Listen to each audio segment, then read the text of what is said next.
There's a common saying that marriage is the grave of life. He, for one, would like to think differently, believing instead that getting employed is the true grave of life.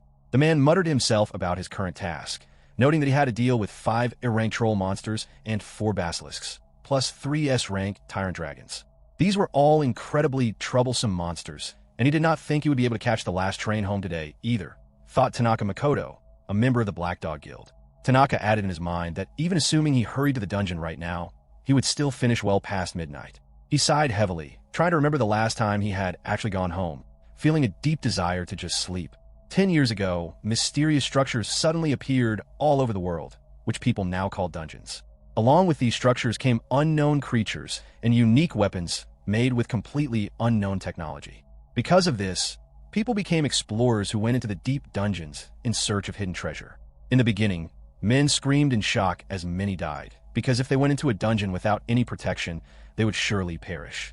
However, along with the appearance of the dungeons, certain people with natural talents were endowed with special powers, making them dozens of times stronger than ordinary people. Unfortunately, or perhaps fortunately, Tanaka had awakened to that special power himself. A trained voice announced that they would arrive in Shibuya soon. Nearby, a man muttered in surprise, noting that he did not know such monsters existed, and remarked on how nice it would be to try diving into a dungeon just once himself. The woman beside him replied, asking him not to do it, because it was far too dangerous, and he was not one of the awakened people. The man answered that he knew that already. The trained voice announced again that their exit was on the left side. Tanaka thought to himself that there seemed to be a highly popular dungeon exploration streaming trend on a video website called DTube. He guessed it was a very popular thing now to be a live streamer. Of course, he had never tried doing it before, as he had always focused his entire life on his heavy workload. He wondered briefly how much money those streamers actually got paid, but he told himself that he really did not know. At times like this, he painfully realized that he was getting old. Afterward, Tanaka arrived at the Shibuya underground dungeon. The staff worker thanked him and told him that his official registration had been completed, wishing him good luck. Tanaka put his identification card back into his pocket, stating to himself that it was now time to enter the dungeon. He stood directly in front of the massive entrance of the Shibuya underground dungeon, which was known as Onigaiwa. Tanaka suddenly muttered that he had almost forgotten something important. He held a small, round object in his hand and clicked a button on it. Instantly, the object began to float gently above his head. It was a small drone used for filming, a great device that takes video footage and automatically sends it straight back to his company. Depending on the settings used, the footage could also be streamed directly onto a public video site, though he only ever used it for reporting his required work quotas to the company. Tanaka mumbled to himself as he looked for the company's stream server, tapping carefully on his phone screen. Just then, he suddenly felt incredibly dizzy and crashed straight forward onto the ground. A nearby man immediately asked if he was okay. Tanaka replied that he was fine, explaining that he had just gotten a bit dizzy for a moment. The man stammered a brief reply, but he whispered to himself in his thoughts that Tanaka looked exactly like a moving corpse. Tanaka then began to climb down the stairs into the deep dungeon. He thought about his situation, realizing that he had only taken a short 2-hour nap today and had not been back to his own home for 2 full weeks. He wondered when was the last time he had actually rested to his heart's content, questioning what he was doing with his life. The company he worked for was a subcontractor for the government, which sounded highly respectable to outsiders, but it was actually not respectable at all. It simply meant that they were forced to do all the troublesome and dangerous things that even the government did not want to handle themselves. Because of this, their company was always completely filled with incredibly difficult work. Tanaka knew that at this rate, he would eventually die from severe overwork. However, he was always far too busy to even find the time to think about quitting his job. Today, once again, he dived deep into the dark dungeon with a completely dead look on his face. Tanaka noted to himself that his vision was getting blurry, but he told himself that the camera settings should be perfectly fine. Tanaka thought to himself that this time he would be diving into the Shibuya underground dungeon, which was known as one of the largest dungeons in Tokyo. Its deepest sections were exactly where he would be working today. Tanaka carefully tightened his necktie and declared to himself that it was now time to start his work. With that, he officially entered the dungeon. At this exact moment, he had absolutely no idea that because of today's dungeon dive, his entire life was about to change drastically. Meanwhile, some of the viewers online began to comment on the live video, wondering what was going on with the broadcast. One person pointed out that it was titled as being for company records, questioning if the streamer had accidentally selected the wrong privacy settings. Another person commented that it looked like a literal suicide stream, noting that the man clearly did not realize he was currently broadcasting to the public. Someone else added a warning, asking the others to hold on and pointing out that this was the dangerous Shibuya dungeon. They expressed deep concern about him going so deep into the area all by himself, wondering if he was going to be okay. Comments began to flood the chat rapidly, with people noting that a person would quickly die in such a large dungeon without bringing a party of at least 3 people. A viewer joked that the 3 of them were currently the only ones watching him, explaining that the channel did not usually do live broadcasts. Another viewer replied to ask if this was the official Black Dog channel, wondering if the salaryman in the suit was an actual member of the guild. Someone else commented on how dusty the place looked and noted that the man's name was not even on the official guild member list on the website. Another person replied that it did not matter because the man seemed to be in a massive hurry anyway. By looking at the video description, a viewer pointed out that the daily quota written, there was not an amount of work that a single person could ever finish alone. Another person loudly agreed, stating that they wanted to believe the numbers were just a typo, but if they were real, then the Black Dog Guild was an incredibly cruel and exploitative organization. As the chat filled with arguments about the guild's terrible nature, someone mentioned that they were going to tell other people on an online forum about what was happening, adding that they felt like they had seen this salaryman somewhere before, but could not remember where. Tanaka hopped from one massive stone to another with complete ease. The layout of the dungeon was divided into the upper, middle, lower, and lowest levels. Tanaka noticed his surroundings and realized that the deepest level was exactly what he was heading for now. He muttered that he had finally arrived as he stood right above a massive hole in the ground. Normally, proper exploration theory dictated that a person should go down the levels little by little, but Tanaka knew he did not have the luxury of time right now. Because of his tight schedule, he decided he would simply jump all the way to the bottom at once. Tanaka let out a heavy sigh, thinking about how depressing his life was. He admitted to himself that he desperately wanted to go home and sleep, and he wished he could just eat a warm meal. Tanaka glanced up at the floating drone to make sure it was still recording, feeling confident that the company president would never actually watch the raw footage, so he figured this minor shortcut would be perfectly fine. Tanaka grumbled to himself that he did not get paid nearly enough money, yet he was constantly expected to perform all of this highly dangerous work. He felt completely exhausted and knew he would be lucky if he could even get 2 short hours of sleep today. At the exact same time, the online viewers continued to comment on his broadcast. One person noted that if jumping down a hole was the only way the man could find time to sleep, then his guild was far too cruel and exploitative, adding that they could not even laugh at the sad situation. Another person told the worker to stay strong, while someone else added that the Black Dog Guild was actually violating the official Explorers Labor Standards Act. They declared that they would start recording the stream to use as evidence. Another viewer joked that they were going to spread the word online, laughing that today was going to turn into a massive corporate scandal. Someone else pointed out that the total number of viewers was growing rapidly, noting that there were only 3 people at first, but now there were 20, predicting that the stream could possibly reach 10,000 viewers soon. Suddenly, Tanaka gasped as his phone began to go off, wondering what was up with all the incoming calls. He knew he only had company contacts and a few old friends saved on this phone, and since he did not use any social media, he figured the notifications were not from that. That left him with the realization that these were all work calls. Tanaka told himself that if he actually answered the phone, he would only receive insults from his bosses, so he decided it was best to ignore the ringing completely. He figured he would probably get insulted at the office again tomorrow anyway, so he just needed to get on with his current task. Tanaka took a firm step forward, declaring that his destination was the lowest level. In the exact center of the Shibuya underground dungeon lay a massive well. If an explorer jumped straight down into that well, they could reach the lowest level in a single go. Without a single moment of hesitation, Tanaka jumped right off the edge into the empty air, telling himself that here he went. Of course, very few sensible explorers would ever attempt this because it was an incredibly dangerous act. Tanaka knew that if he did not have a stupidly high work quota to meet, he would never do such a stupid thing himself. Down in the video chat, the viewers screamed in shock, asking if he was actually falling. One person called it a literal suicide stream, while another shouted that he was going to die. People expressed how scared they were, wondering what the hell the salaryman was doing. While falling through the air, Tanaka turned his gaze downward. His phone began to vibrate violently once again, causing him to mutter that it was ringing quite a lot today.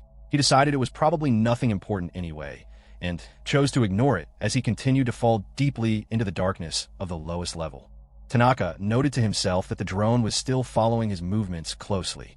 He admitted that he was still not used to being filmed, but since it was a strict company rule, he knew it could not be helped. He felt quite nervous about the recording, even though he believed it was only being saved for internal company records.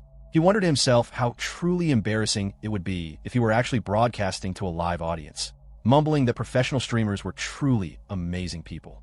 He wondered if he would even get any comments from people if he ever tried to stream for real. Down in the video chat, the fast-growing audience continued to leave comments on the broadcast. One person pointed out that the man's face already looked completely dead. Another viewer called the video an incredible piece of footage and praised the available resources. Someone else let out a worried exclamation, wondering just how long the salaryman was going to keep falling through the empty air, laughing at the fact that he was still looking directly at the camera in a crazy situation like this. Another viewer commented that they had just come over from an online forum and asked the chat what was happening. A person quickly replied to explain that a man was currently falling down the central well of the Shibuya dungeon. Tanaka muttered a soft sound as he finally spotted the distant stone floor coming into view beneath him. He told himself that it was just about time to prepare for his landing. Out of nowhere, a dangerous monster suddenly appeared directly behind him in the air. Tanaka lifted his gaze upward to look at the threat. The creature opened its massive mouth wide as it tried to chase after Tanaka, releasing a loud and terrifying roar that echoed through the shaft. The online viewers reacted in pure shock, asking what kind of monster that was. A viewer replied that it was a red wyvern, noting that the creature was known for being pretty nasty even for highly experienced A-rank explorers. Someone else added that it would surely hurt to get bitten by those sharp fangs, concluding that the stream was over and noting that it had been a while since they last witnessed a death happen live on a broadcast. Meanwhile, Tanaka looked completely calm despite the danger. He noted to himself that it was just a red wyvern, feeling sure that it was merely a low-level monster.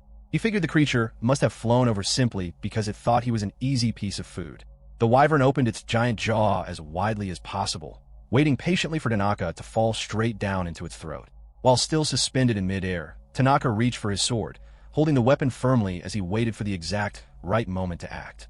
The wyvern continued to wait to eat him, but in just a single instant, everything changed. With one swift and powerful strike, the massive monster was completely sliced in half. Tanaka passed right through the falling pieces of the creature. He quickly straightened his legs and waited to hit the solid floor beneath him. A loud crash erupted through the dungeon as he finally landed on his feet. Right in front of him, the two heavy pieces of the dead wyvern crashed heavily onto the ground. Tanaka let out a tired sigh, muttering to himself that he had landed quite nicely. The thick cloud of dust created by his landing slowly began to clear away. Meanwhile, the online viewers were left in absolute shock, wondering what the hell had just happened. One person commented to ask if the dangerous red wyvern had actually just been split cleanly in half. Tanaka thought to himself that his legs felt quite numb from falling from such an incredibly high place. Down in the chat, a viewer pointed out that the salaryman was holding his sword, but they noted that he did not actually seem to unsheath the blade at all, asking how such a feat was even possible. Another person suggested that maybe the man was moving so incredibly fast that the camera's frame rate simply could not catch the motion. Someone else replied to argue about what the others were saying, stating that those kinds of movements were not humanly possible. Another viewer pointed out that the total number of people watching the stream had just surpassed 50,000 viewers, adding that the video was currently spreading like wildfire across social media and offering sarcastic congratulations.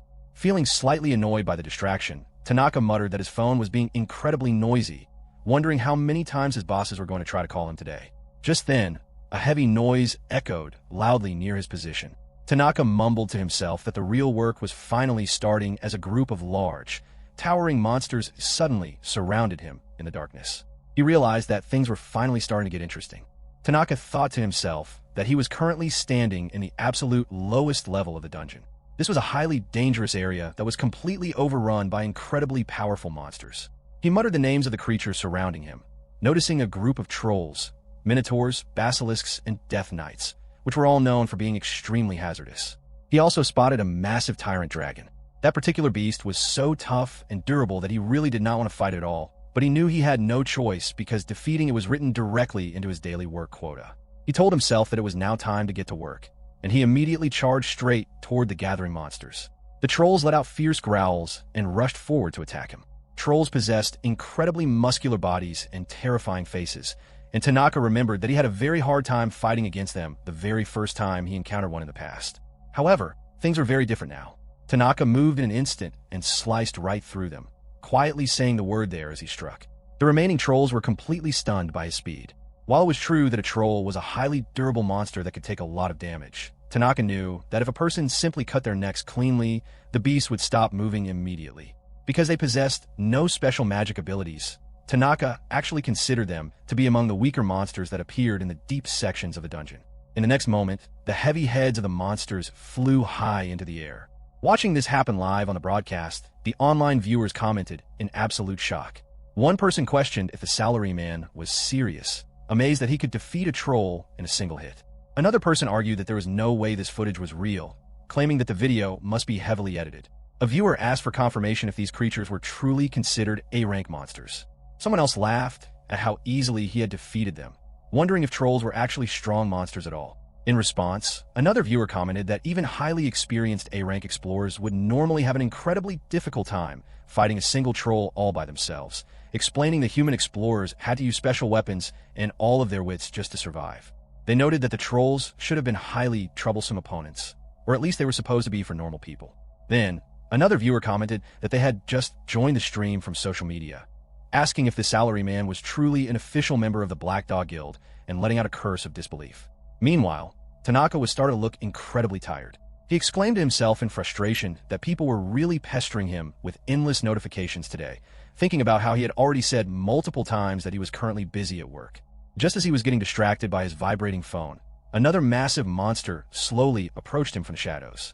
The giant creature towered heavily over Tanaka's small body. Its angry eyes twisted around to stare directly down at him, and Tanaka looked up and firmly met the monster's intense gaze. Online viewers commented in absolute fascination, asking if the creature was a basilisk and noting that they had never seen one before. A person replied that it was incredibly rare and pointed out that there are not many videos of it alive. Another viewer said it looked completely terrifying and admitted they were never going to become an explorer because of it. Someone else added that even if they did become an explorer, they would probably never go to the lower or lowest levels, so they felt they would be perfectly fine.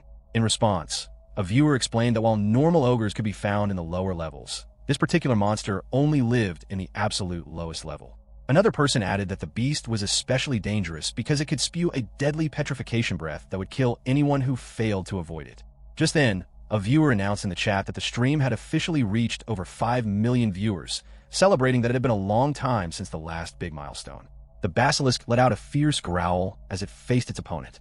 Tanaka thought to himself that the breath of this creature had the terrible effect of turning a person's entire body to stone, which meant it would be instant game over if he got hit. He noted that if a normal explorer suffered from this condition, their companions could easily use a special item to heal them. However, because Tanaka was a perpetual soloist who always worked completely alone, he did not have any companions to save him. He realized he needed to end the fight completely before the monster could breathe out its dangerous magic. Tanaka's eyes sharpened with deep focus. In a single instant, he drove his sword deep into its belly and slashed it open. The monster gasped in pain and crashed heavily onto the ground. Tanaka noted to himself that not many people actually knew about this, but the belly was the true weak spot of a basilisk. He also knew that if an explorer missed the target even slightly, the creature's petrifying breath would immediately spread everywhere. Down in the video chat, the viewers commented in amazement, with one person admitting they had absolutely no idea that was its weak spot. Another person joked about Tanaka's thoughts, asking what he meant by saying not many people knew, arguing that it was more like no one in the world knew. Someone else commented that they were starting to feel strange because they could not see Tanaka's fast movements at all. Another viewer called the display wonderful, asking who this person was and wondering if he was secretly a famous explorer. A person replied that overseas viewers were finally starting to join the broadcast, questioning just how many basilisks this guy had hunted in his life. They pointed out that an overseas streamer was currently hosting Tanaka's broadcast with a title declaring that a real samurai had finally appeared in Japan. Another viewer left a salute in the comments, noting that it was no wonder the stream now had more than 10 million viewers. Suddenly, Tanaka's phone began to vibrate violently yet again. He muttered to himself that the calls were being far more persistent than usual, noting that the phone had kept vibrating even while he was in the middle of his intense fight earlier. He knew that if he actually answered the call, he would only get insult from his bosses, so he naturally chose to ignore it completely. All of a sudden, an incredibly strong force appeared in the area. A massive dragon towered heavily over him, completely ready to launch a devastating attack. Tanaka sharply eyed the opponent, recognizing it as a Tyrant Dragon, which was a proud S-rank beast. The Tyrant Dragon possessed dozens of times the physical toughness and raw attack power of a regular troll. It was a highly powerful enemy that could breathe superheated air from its mouth that was capable of melting solid iron in seconds. The online viewers commented in pure horror, asking what was up with that massive dragon and pointing out that it was way too big.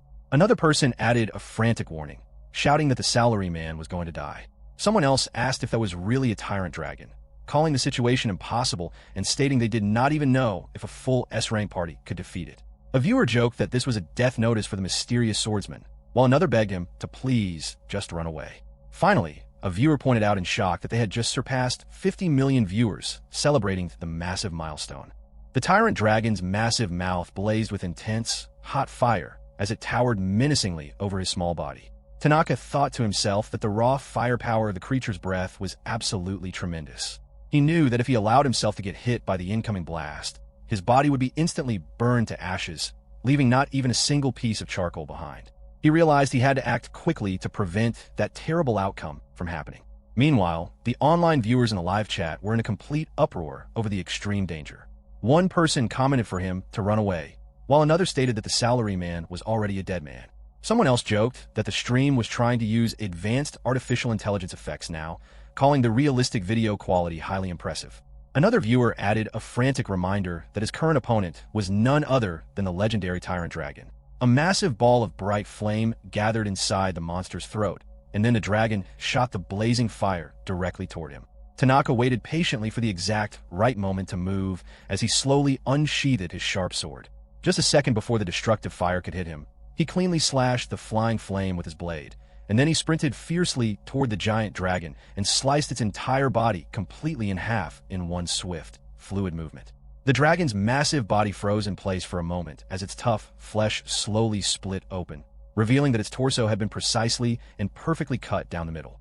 Tanaka stood firmly on the ground, watching the defeated monster collapse. At the exact same time, the online audience was left in absolute shock by the incredible feat. One person questioned how it was even possible for someone to defeat a legendary Tyrant Dragon in a single attack. Another person replied in amazement, asking who the hell this mysterious salaryman was and insisting that they needed to find his real identity immediately. A viewer wondered if modern swords were somehow capable of producing invisible shockwaves, but another person quickly replied that such a thing was obviously impossible. Someone else begged for someone to tell them that this whole video was just a fake edit, while another person joked that Japanese corporate warriors were apparently incredibly strong. A viewer laughed at the comment, combining the ideas to call him a corporate warrior and a swordmaster at the same time, suggesting that they should make the phrase popular online.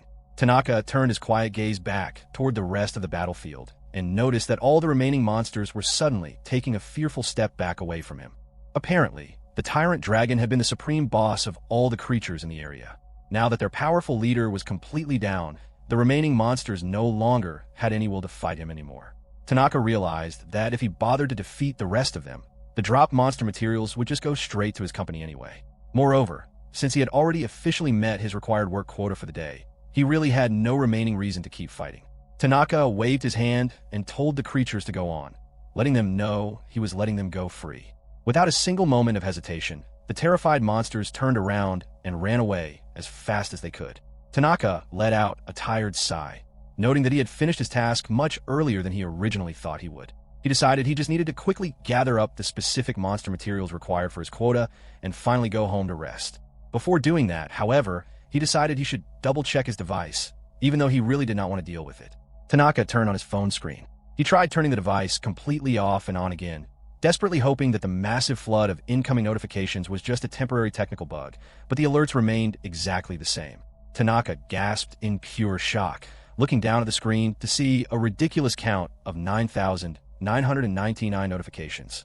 He knew that his phone had been getting hot from vibrating, but this massive number of messages was absolutely ridiculous to him. Tanaka then quickly opened up his phone to investigate. He wondered what the hell was going on as he began to read the top alert, noticing that he had received a live comment on the video platform DTube. Tanaka mumbled to himself in confusion, wondering why on earth he was getting DTube notifications on his private work device. Upon a sudden, horrifying realization, Tanaka let out a loud shriek of pure shock. He could not understand why there were public comments appearing on his video, panicking as he tried to figure out what was happening. He told himself to wait a moment, feeling pretty sure that he had manually set the streaming privacy settings to the company-only option. However, when he checked the screen, he saw that he was entirely wrong. Tanaka was completely shocked to discover that the public privacy setting was actually set to allow anyone to watch. His entire body froze in place as he realized he had completely missed the correct setting before entering the dungeon. He thought to himself in horror that everything he had done up until this point had been broadcast nationwide for the world to see. Even so, he tried to comfort himself by thinking that a random stream like his wouldn't actually get that many views. Tanaka clicked on his live video to check the official counter. He watched the digits climb past hundreds of thousands, a million, and then finally stop at over 100 million live viewers. Tanaka was completely stunned into silence by the shock. He knew that since he was simply using his company's basic work account, there were normally only about 2,000 subscribers attached to it, which was a number he could understand. However, in reality, the current viewership was way more than that, completely surpassing even the most famous professional streamers in the world. Most professional streamers did not ever get to 1 million live viewers during a broadcast, let alone reaching over 100 million views at the same time. Meanwhile, the online viewers in the chat room continued to comment rapidly. One person cheered that the salaryman had finally noticed the camera, while another replied that they were right here watching him and called his battles incredibly cool. Someone else joked about his earlier phrase, laughing at the way he had declared that his work was starting right before destroying the monsters. Viewers praised his strength, begging him to please tell them his real name. Someone else commented that the phrase corporate slave sword master was now trending heavily across all social media platforms. Another person begged him to please join their own explorer guild, asking how he had managed to get so incredibly strong. Tanaka thought to himself in deep despair that no matter what he said to the camera now, it was never going to calm this massive situation down. He realized with a heavy heart that he was definitely going to have to write a massive apology report to his bosses for this corporate disaster. The day after the massive stream incident, Tanaka holed himself up inside his home. He was trembling all over, realizing with deep dread that he had become a massive hot topic across the entire internet. His hand shook uncontrollably as he scrolled down the screen of his phone to check the updates. Tanaka clicked on the latest news articles to see what people were saying, muttering to himself as he checked the social media platform Twitter and read the endless comments left on his video. Overwhelmed by the situation, he finally threw his phone away from him. He thought to himself, wondering if this intense response was what people typically called going viral. Having spent his entire life doing nothing but working, he was completely unfamiliar with that kind of internet culture. He realized he desperately needed the advice of someone who actually knew how to use the internet well. Tanaka talked to himself, admitting that while he might be the only crazy person who routinely dived into the lowest levels of a dungeon completely solo, he still wondered if doing that was truly such a big deal. Because he only ever dived alone these days, he truly did not know the actual strength levels of other modern explorers. He had started diving into the structures as soon as the dungeons first came into the world 10 years ago, so he always believed he was pretty strong, but he never expected his skills to make such a shocking impact on the public. Tanaka mumbled, trying to figure out a possible reason for the chaos, and wondered if it was simply because he looked like an unappealing, ordinary salaryman. After all, he wore a standard business suit and looked exactly like just about every other office worker in the city. Plus, the dark circles under his eyes from chronic exhaustion were so bad that he definitely did not look like a typical hero or a professional explorer. Tanaka suddenly gasped as a realization hit him, finally understanding the truth. He realized that it was the extreme contrast between his boring appearance and his massive strength that was causing everyone to make such a huge fuss online. Suddenly, his phone began to vibrate violently from an incoming call. Tanaka instantly flinched in pure panic, springing up so high in fright that he felt like he hit the ceiling. He asked himself what kind of emergency it was this time. However, he hesitated as he looked closely at the screen to see the caller's identity. The person calling was Adachi, who was one of his few true friends from the past, though they had not hung out lately. Tanaka had been so deeply overwhelmed with his heavy workload recently that he had practically forgotten Adachi even existed. He felt absolutely certain that the sole reason Adachi was calling him at this exact moment was related to the video incident from yesterday. To be honest, Tanaka really did not want to talk about the disaster with anyone. However, he also knew that Adachi was the only friend he could actually turn to for help right now. Letting out a heavy sigh, Tanaka finally picked up the phone and answered. As soon as he spoke, Adachi shouted his name through the line, laughing loudly and declaring that he had watched the entire stream. Adachi found the whole situation hilarious and eagerly asked Tanaka how he was feeling now that he was famous. However, instead of answering, Tanaka immediately hung up the phone. On the other end, Adachi could only mutter in surprise at the sudden disconnection. Tanaka put his phone down on the table and stretched his tired body, telling himself that it was time to get ready for another regular day of work. Just then, the phone began to ring loudly once again. Tanaka let out another tired sigh and picked it up a second time, asking his friend what he wanted. Adachi quickly apologized, promising that he would not tease him anymore and begging Tanaka not to cut him off again while trying to stifle another laugh. Tanaka warned him strictly, asking if he wanted him to hang up the call a second time. Adachi quickly reiterated his apology, swearing that he would behave so that Tanaka wouldn't cut the line. Tanaka gave in, stating that Adachi was being a real pain in the ass, while Adachi thanked him for staying on the line. Meanwhile, Tanaka thought to himself that his friend was clearly still having a great time at his expense. To be honest, Tanaka knew he deeply needed Adachi's wisdom right now, and if he hung up out of anger again, it would only be his own loss. Adachi was naturally a very good talker who had always maintained a very wide circle of friends, making him highly familiar with social media trends. Because of this, Tanaka felt positive that Adachi could help him come up with a good solution to his problem. Adachi spoke through the phone line again, mentioning that he had watched the video and noting that Tanaka was still just as incredibly strong as ever. Adachi added that Tanaka's combat skills might have even improved since the last time they saw each other. Tanaka replied sharply, stating that he did not need any empty flattery right now, and asked Adachi what he thought he should do about the public exposure. Adachi echoed the question back to him, asking what he should do, and told Tanaka to tell him what he honestly wanted to happen. Tanaka muttered in response, thinking about what he truly wanted. He stated that he simply wanted to delete all the copies of the videos that were currently circulating around the internet. Adachi let out a short laugh and told him that it was completely impossible to do that. Tanaka exclaimed in surprise, demanding to know why it couldn't be done. Adachi explained that Tanaka's unparalleled battle skills had already been clipped and reposted by more than 100 or even 200 different channels. Furthermore, he noted that the clips had already spread rapidly overseas, appearing under titles that praise the arrival of a real samurai in Japan. Adachi added that he had just checked the statistics before calling, and the footage had already been translated into 5 different languages, telling his friend that he should just give up on trying to erase it. Tanaka spoke in deep worry, realizing that the situation had grown far beyond his control. He remembered that while he was streaming the dive yesterday, he had indeed noticed a large number of comments written by people from abroad.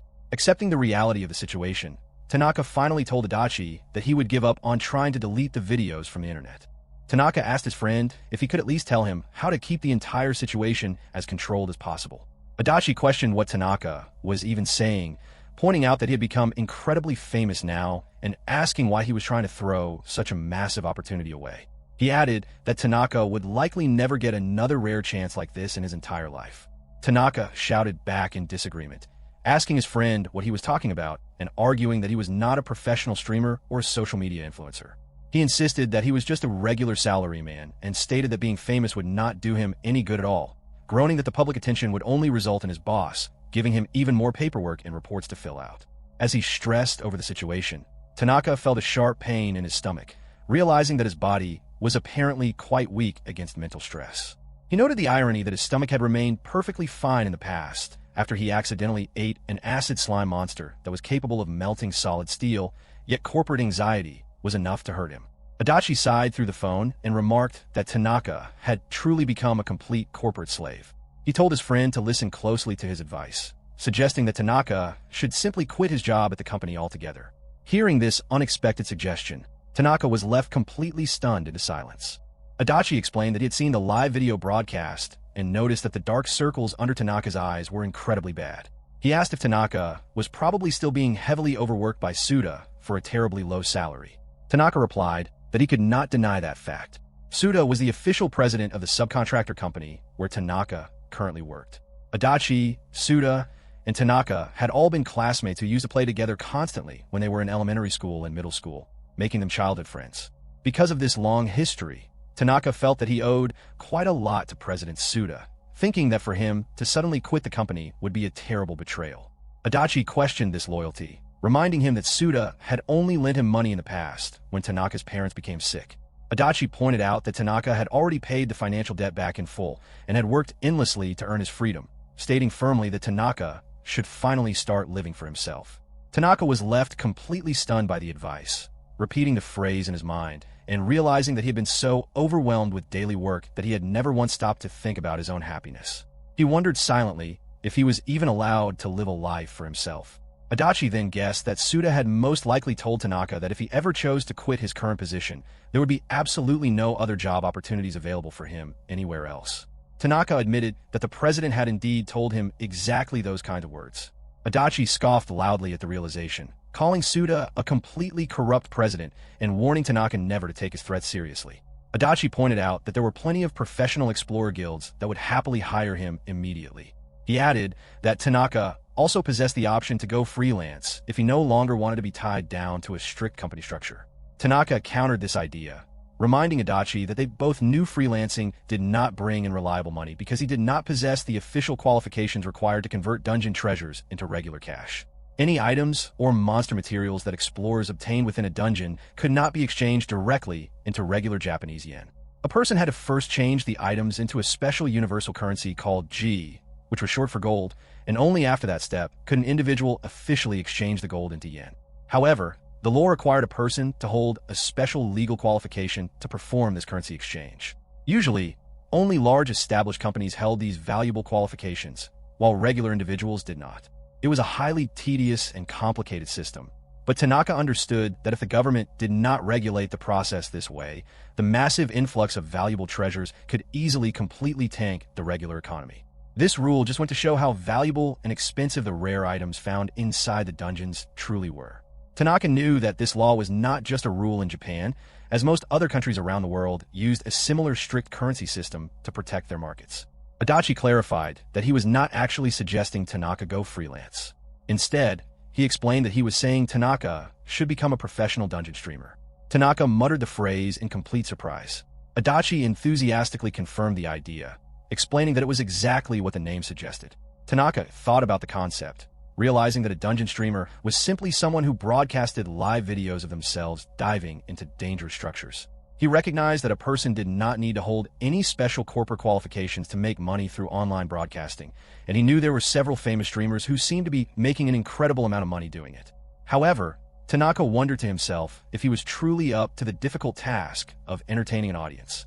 Adachi reassured him, stating that while he was not forcing Tanaka to become one, he promised that if Tanaka ever decided to take the leap, he would support him to the absolute best of his ability. Tanaka's eyes widened in surprise at his friend's generosity. He remembered that Adachi worked for a successful company that specialized in supporting explorers, which meant he naturally possessed a great deal of knowledge about the inner workings of the dungeon streaming industry. Tanaka knew that Adachi was a genuinely good guy who had always been a highly reliable friend, feeling certain that Adachi would be able to guide him through the process if he asked for help. Tanaka replied that the offer was incredibly reassuring and told his friend that he was counting on him. Adachi smiled warmly at the response. On the other end of the line, Tanaka admitted that actually leaving his stable company was still something he could not really imagine doing. Whenever he thought about taking the leap, he became deeply hesitant, noting that being completely unemployed was far too heavy and frightening of a word for someone of his older age. Adachi told him that he really did not want to sound overly sentimental, but he admitted that he used to deeply admire Tanaka in the past. Tanaka asked in complete surprise if Adachi truly meant him. Adachi explained that he had always admired courageous dungeon explorers who went into danger and did their absolute best to survive. He revealed that when he watched Tanaka fight the monsters on the live stream yesterday, he thought to himself that if there were already such amazing, powerful people like Tanaka in the world, then he did not need to go diving into dangerous dungeons himself. Tanaka whispered his friend's name in quiet appreciation. Adachi continued his explanation, revealing that the exact reason he had entered the explorer support business in the first place was so that he could be ready to support a certain special someone someday. Tanaka asked who that mysterious person was, wondering out loud if he knew them. Adachi laughed softly and remarked that Tanaka had always been a bit slow when it came to understanding people's feelings. Adachi then concluded the conversation by telling him that if he was truly having such a hard and miserable time at his current corporate job, he should just quit immediately, promising that he would happily hire Tanaka to work as a waiter in his own company if things went wrong. Tanaka jokingly replied that if for whatever reason an offer to work as a simple waiter ever started sounding attractive to him, he must have severely hit his head on something. Adachi laughed and agreed, noting that it would have to be a very serious head injury to make him choose that path. He reminded Tanaka that since he had the incredible strength to completely defeat a legendary Tyrant Dragon, he surely would not lose a confrontation to someone small like Suda. Tanaka mumbled his agreement and thanked his friend sincerely, promising that he would get in touch with him again very soon before officially hanging up the phone. A short while later, Tanaka arrived at his workplace and waited silently inside the quiet office, glancing down at his watch to check the time. Suddenly, the loud sound of heavy footsteps echoed through the hallway, drawing closer and closer to the room along with the clear sound of teeth gritting in absolute anger. President Suda violently slammed the office door wide open to confront him. Tanaka glanced over in his boss's direction, remaining completely calm and collected despite the dramatic entrance. Suda glared at him fiercely and firmly called out his name, stating slow and hard that he truly hoped Tanaka was fully ready for the severe consequences that were coming his way. Two heavy-set men stood menacingly right behind Suda as the president stepped into the room. Suda angrily demanded to know if Tanaka fully understood exactly what he had done to the business. Tanaka touched his aching stomach and groaned silently to himself, realizing that just hearing the sound of Suda's voice was enough to make his stomach churn violently. He guessed that he truly was far more prone to mental stress than he had originally thought. However, thanks to his helpful phone conversation with Adachi earlier, he had managed to look at his current situation objectively. He recognized that if he had not spoken to his friend first, he might have completely surrendered to his boss at this very point. Suda continued his angry lecture, shouting that because of the accidental live stream, the company's professional reputation was completely in ruins. He demanded to know how Tanaka was going to take full responsibility for the disaster, warning him that the rest of the employees would be arriving at the office very soon, and he hoped Tanaka was fully prepared for the severe consequences that would follow. While listening to the familiar shouting, Tanaka thought to himself that, as per usual, Suda's actual management skills were nothing special at all. Unfortunately, it was only when a person was managing a cruel black company that things got really tough for the workers, and because of that toxic environment, both his mind and his body had become completely worn out over the years. Even though he felt he owed Suda a deep debt of past gratitude, Tanaka watched the president turn around and shout with extreme anger at his assistants. Suda ordered the men to tell the other employees that if they did not arrive at the office right this second, he would immediately cut their monthly pay. The assistant flinched in fear at the outburst and quickly agreed to obey.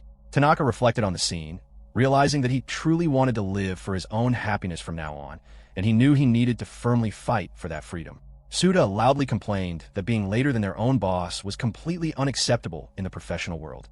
He claimed he was only teaching them these harsh lessons for their own personal good, telling them to remember that rule. The assistants quickly nodded in agreement. Suda shook his head in disappointment, muttering that all of his workers were completely hopeless. Tanaka noted silently to himself that Suda was always claiming to do things for the good of others, but that statement was a complete lie. In reality, Suda simply enjoyed lecturing people because he was a piece of scum who loved to torture individuals who lacked the power to fight back. Suda secretly grinned to himself, falsely sighing about how incredibly hard it was to be the company president. Tanaka felt glad that he was finally able to see through his boss's manipulation, but his stomach still churned uncomfortably just being in front of the man. Tanaka clenched his fist tightly, questioning whether he actually had the courage to argue back. Suddenly, his phone vibrated inside his pocket, looking surprised by the sudden interruption. He let out a fake cough to cover up the noise and opened up his device to check the screen, wondering what was up with the perfect timing of the message. He read a new text from Adachi, who joked that since Tanaka was a naturally timid guy, he was probably still feeling incredibly scared of Suda at this very moment, but Adachi expressed confidence that Tanaka could overcome that fear. After reading the encouraging text, Tanaka spoke out loud to acknowledge the situation, quietly saying that he understood and quickly offering an apology for the trouble. Suda snapped back, telling Tanaka not to speak to him like that, demanding to know if Tanaka honestly thought he would be easily forgiven just because he claimed to be not feeling well. Tanaka knew that Suda was a former dungeon explorer who was naturally much stronger than an average human being. However, Suda had not stepped foot inside a dangerous dungeon for a very long time, and Tanaka felt absolutely certain that he was currently much stronger than his boss. Looking closely at Suda's physical stance, Tanaka could see that the older man was completely full of open vulnerabilities. Suda grinned, assuming he had total control over the conversation. Before the president could speak another word, Tanaka imagined himself lunging forward in a split second. In his mind's eye, Suda's eyes froze in absolute shock, and before the man could react, Tanaka's powerful fist pierced directly through his boss's stomach with unregretful eyes. Snapping back to reality, Tanaka realized that it would take less than a single second for him to completely kill Suda if he ever chose to use his true strength. Suda noticed the strange silence and asked what he was thinking. Tanaka snapped out of his daze, realizing that when he truly thought about it, he was not actually scared of this man anymore, especially since the legendary Tyrant Dragon he had just fought was much scarier. Suda muttered a demand to know what Tanaka was staring at. Tanaka continued to think to himself, realizing he had only been scared in the past because he feared being forced out of the company. Now that he did not mind quitting the job at all, he had absolutely nothing left to be afraid of, and he felt confident that he could successfully handle this confrontation. All of a sudden, a group of male employees barged inside the office door, shouting loud apologies for being late to the meeting. Suda angrily shouted back, asking them what time they thought it was.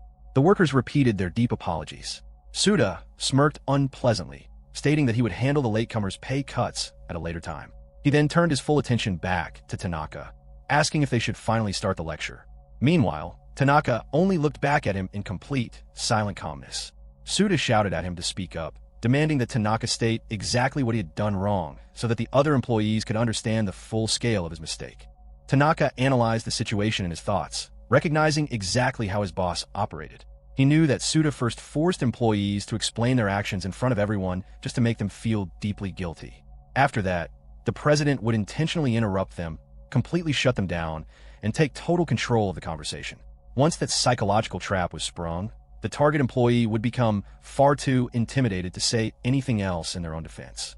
Tanaka concluded that the man was a genuine scumbag.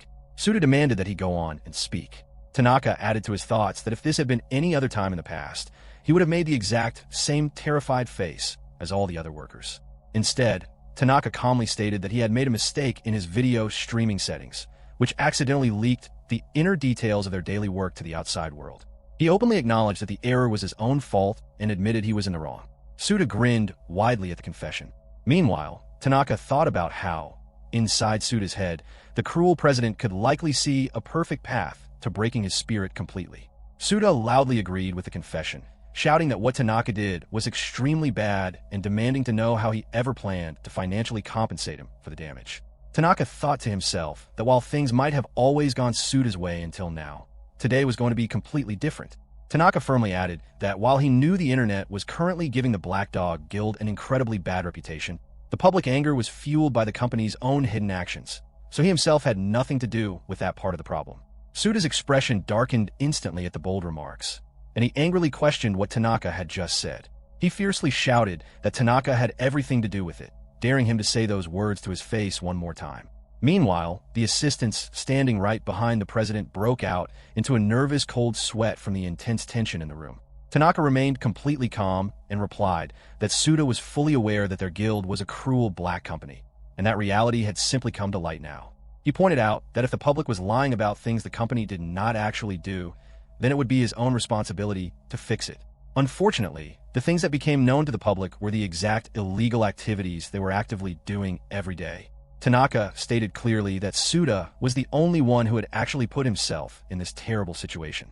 Suda furiously retorted, demanding to know how Tanaka could dare to call his guild a black company. He loudly argued that they obviously were not an exploitative business, claiming that they properly paid every single worker the legal minimum salary, and even gave everyone one full day off from work every month.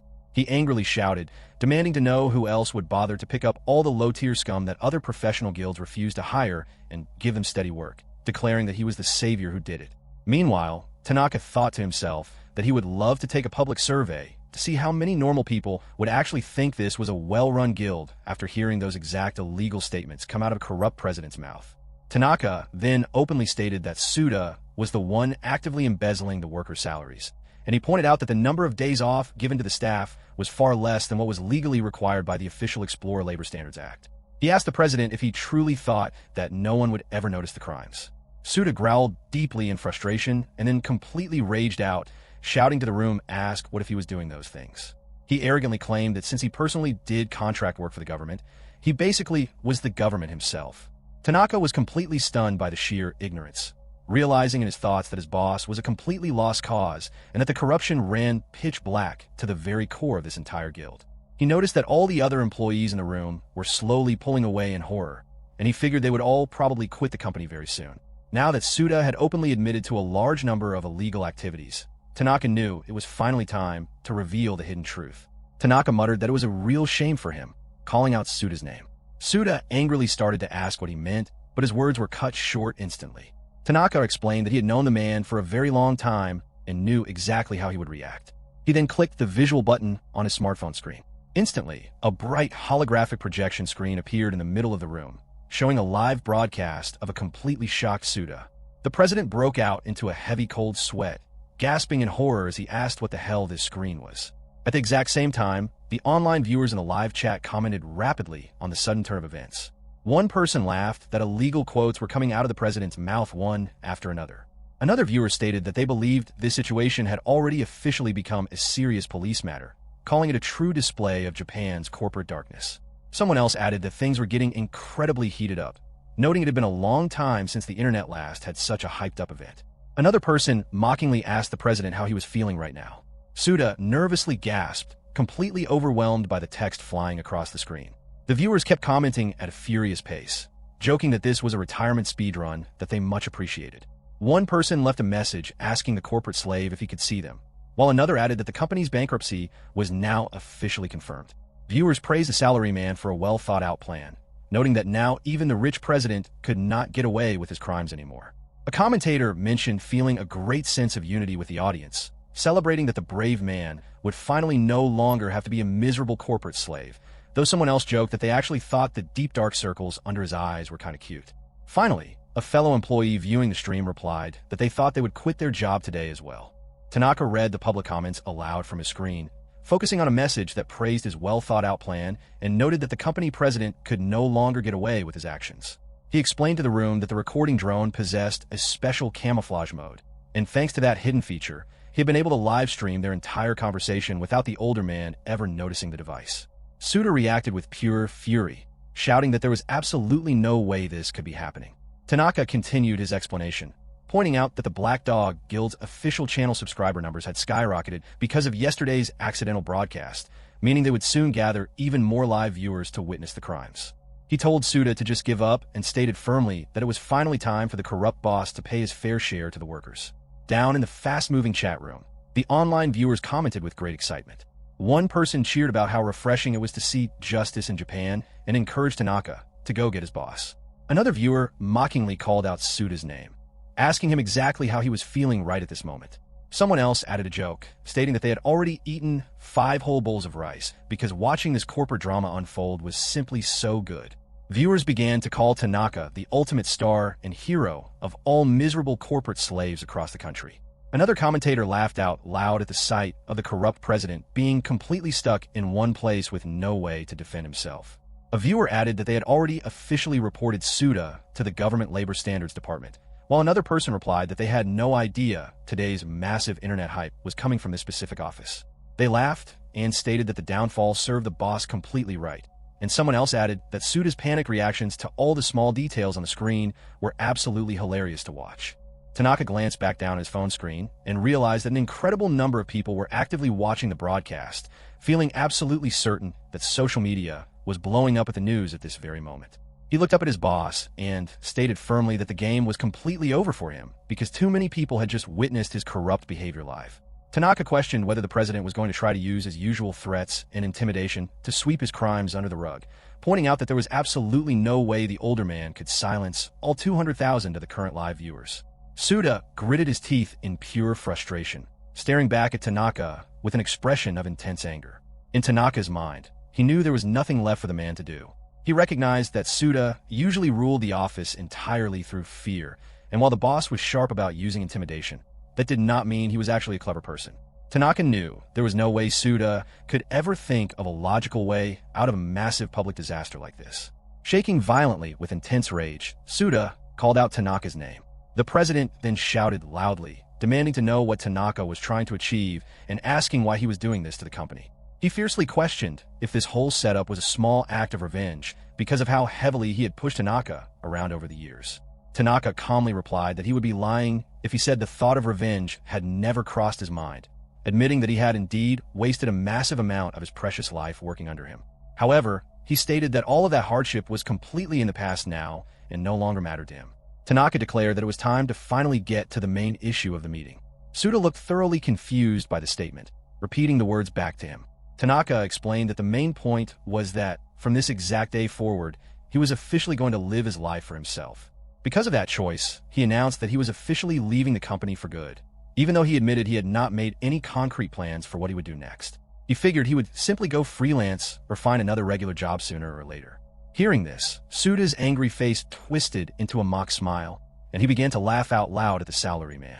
He asked if Tanaka had completely lost his mind to think he could go freelance or find another job elsewhere.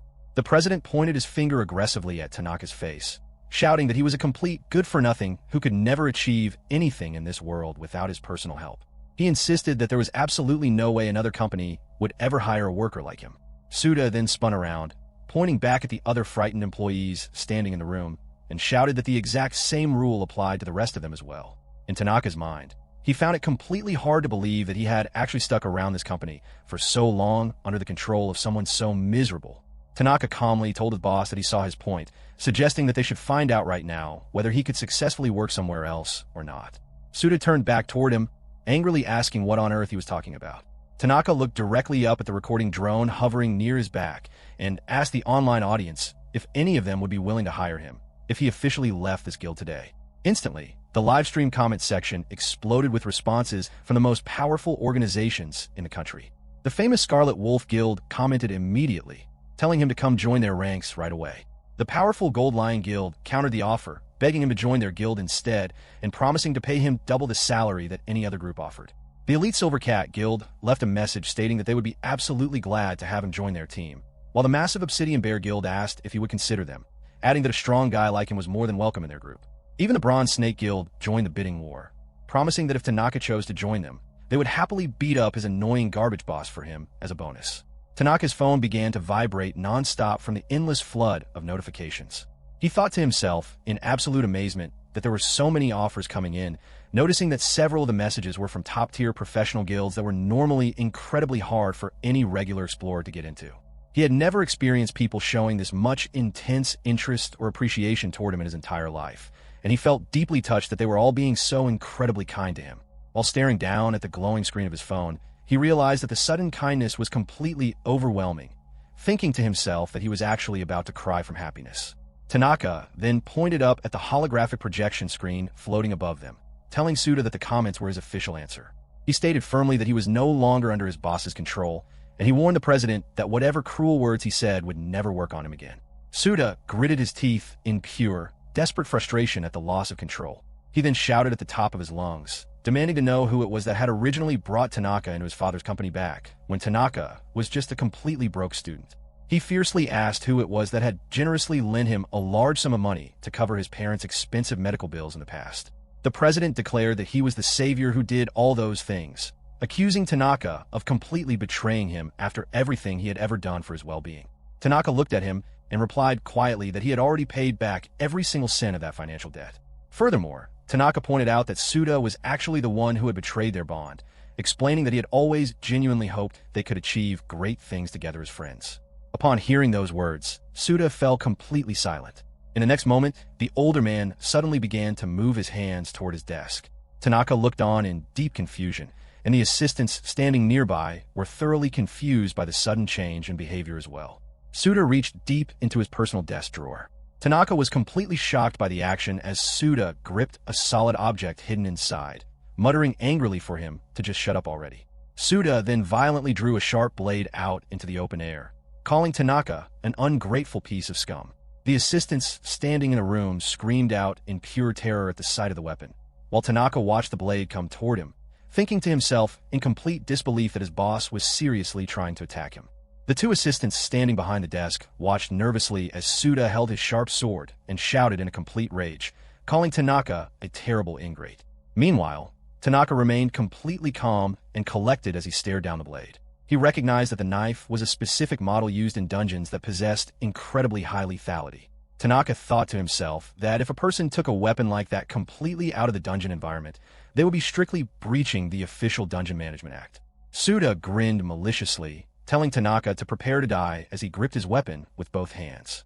Without a single moment of hesitation, the furious president lunged directly at Tanaka. Tanaka's eyes narrowed into a sharp focus as Suda closed the distance between them, shouting Tanaka's name with absolute fury. Suda kept his grin wide, while the other employees in the room stood completely frozen in place, their jaws dropping in pure shock and panic at the sudden violence. Yet Tanaka remained entirely calm, thinking to himself that his boss was moving incredibly slow. Suda moved far slower than the fast monsters that regularly appeared in the lowest levels of the dungeon. Tanaka realized that while the president should have been much stronger in the past when he was an active explorer, Suda was now completely out of shape and corrupted by his lazy lifestyle. Tanaka smoothly raised his bare hand, and with one incredibly swift motion, he easily deflected Suda's incoming sword attack. Suda was instantly stunned into absolute shock as the force of the deflection severely deformed his hand. He shouted out in sudden agony, his entire body trembling violently as he experienced excruciating pain from the impact. Tanaka looked down at him and calmly told Suda that it was all over, mentioning that the corrupt man should finally learn a little bit about true human pain. Suda gritted his teeth in agony, trying to call him a bastard, but before he could even complete his words, Tanaka's powerful fist landed directly against his stomach. In an instant, the immense force sent Suda's body flying backward through the air as his heavy body crashed violently onto the office table, breaking the wooden furniture completely into pieces. Red blood splattered out from his mouth. The remaining employees froze in absolute horror as Suda's body continued to fly across the room, slamming hard against the solid wall and leaving deep cracks in the plaster before he finally collapsed into a heap onto the floor. Tanaka released a long, deep sigh of relief, stating out loud that he felt much better now. He thought to himself that he had made sure to go quite easy on Suda during the strike so that the older man would definitely not die from the injury. He truly hoped that Suda would finally learn a good lesson from his physical defeat.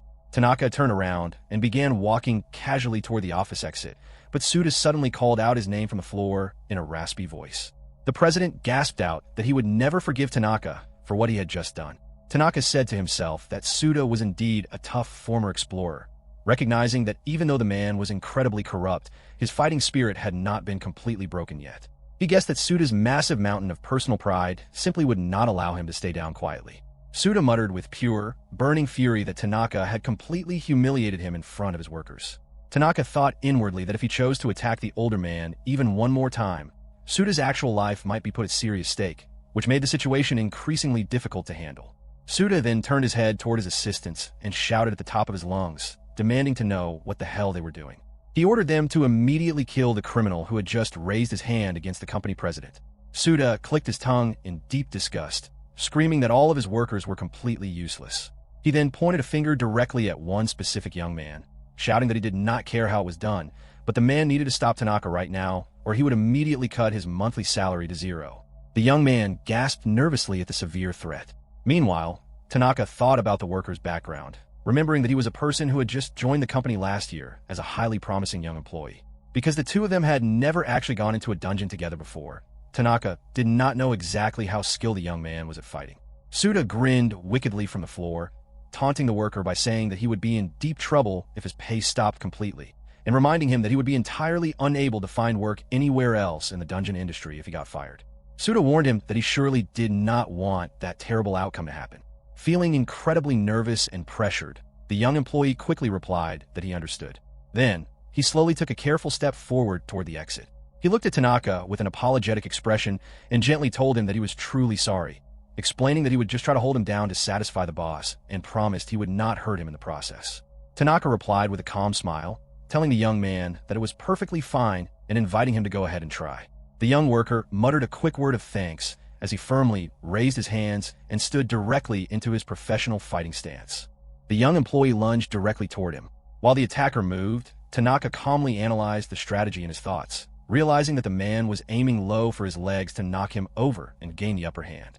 He noted that if a person wanted to safely subdue an opponent without causing major injury, this was a very good tactical move. The young man's hands moved closer and closer to his legs, and the worker triumphantly thought to himself that he successfully had him trapped. Tanaka muttered inwardly, however, that the man's true intentions were being clearly shown in his physical movements ahead of time, making him far too slow to succeed. Tanaka smoothly raised his hand and struck the young man's head in one swift, fluid moment, firmly slamming him against the solid floor. Red blood spurted out from the worker's nose as the impact caused him to instantly lose consciousness. Tanaka then carefully dragged the unconscious young man over to the wall to rest, all while narrowing his eyes to glare over at Suda. Suda gritted his teeth in pure fury at the sight, muttering to himself that the young employee was completely useless and swearing that he would not let the failure get away with just a simple salary cut. Tanaka looked back at his boss and told Suda to give up already, reminding him that this entire violent encounter was still being actively streamed live to the public. Suda shouted back in denial, telling him to shut up and declaring that he had personally grown this company to its current successful size all thanks to his own hard work. He screamed that he was absolutely not going to let Tanaka destroy his life's work, loudly ordering his final assistant, Guda, to go get him. Guda remained completely silent as he took a firm, deliberate step forward toward Tanaka. Tanaka thought to himself about the new opponent, recognizing that Guda was completely unlike the previous young worker. Guda was a genuinely strong explorer who officially held a highly respected A-rank explorer license, which was exactly why Suda relied on him so heavily to handle the company's toughest problems. Guda was actually Tanaka's junior in the industry, but because they had dived into dangerous dungeons together a few times in the past, Tanaka knew the full extent of Guda's impressive physical abilities. He realized that this man would definitely not be as easily defeated as the previous employee. Suda shouted out once again, bloodthirstily ordering Guda to completely kill him.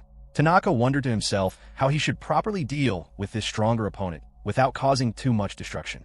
Guda leaned in close to him and quietly whispered that he saw Tanaka was finally quitting the company, offering his sincere congratulations on the choice. Tanaka watched him with a completely stunned expression, utterly surprised by the friendly words. Guda softly told him that he had always personally thought that Tanaka did not belong in a miserable company like this, stating that an elite warrior like him deserved to be fighting on a much grander stage in the world.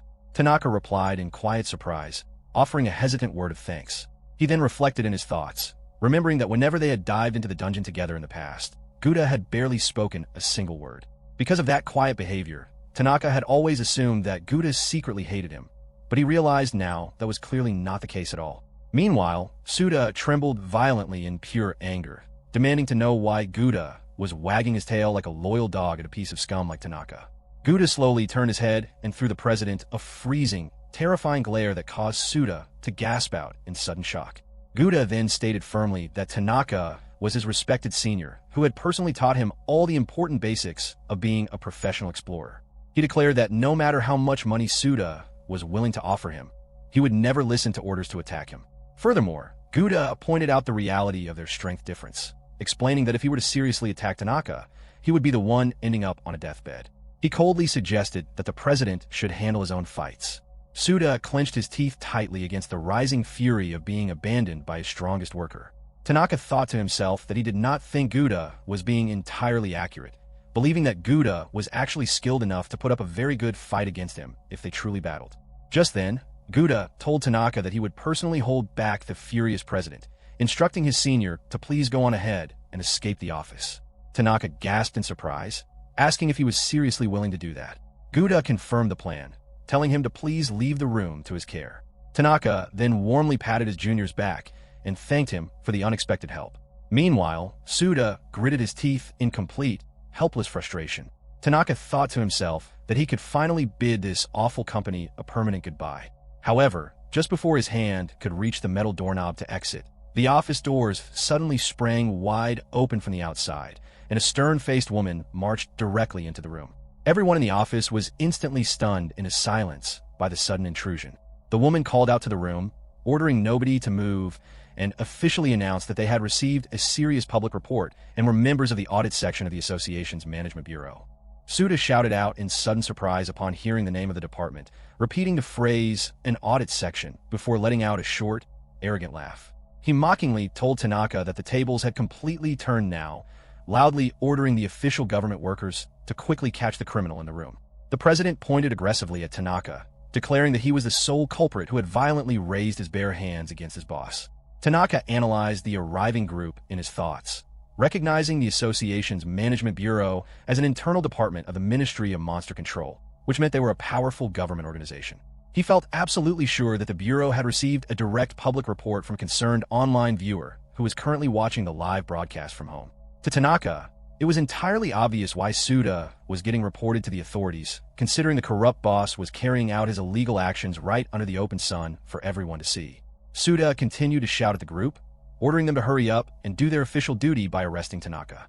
However, in a sudden twist, the metallic click of handcuffs echoed through the room as Suda's own wrists were firmly secured. One of the officers told him to calmly come along with them. Suda immediately screamed out in absolute shock, telling them to wait a second and demanding to know what the hell they were doing.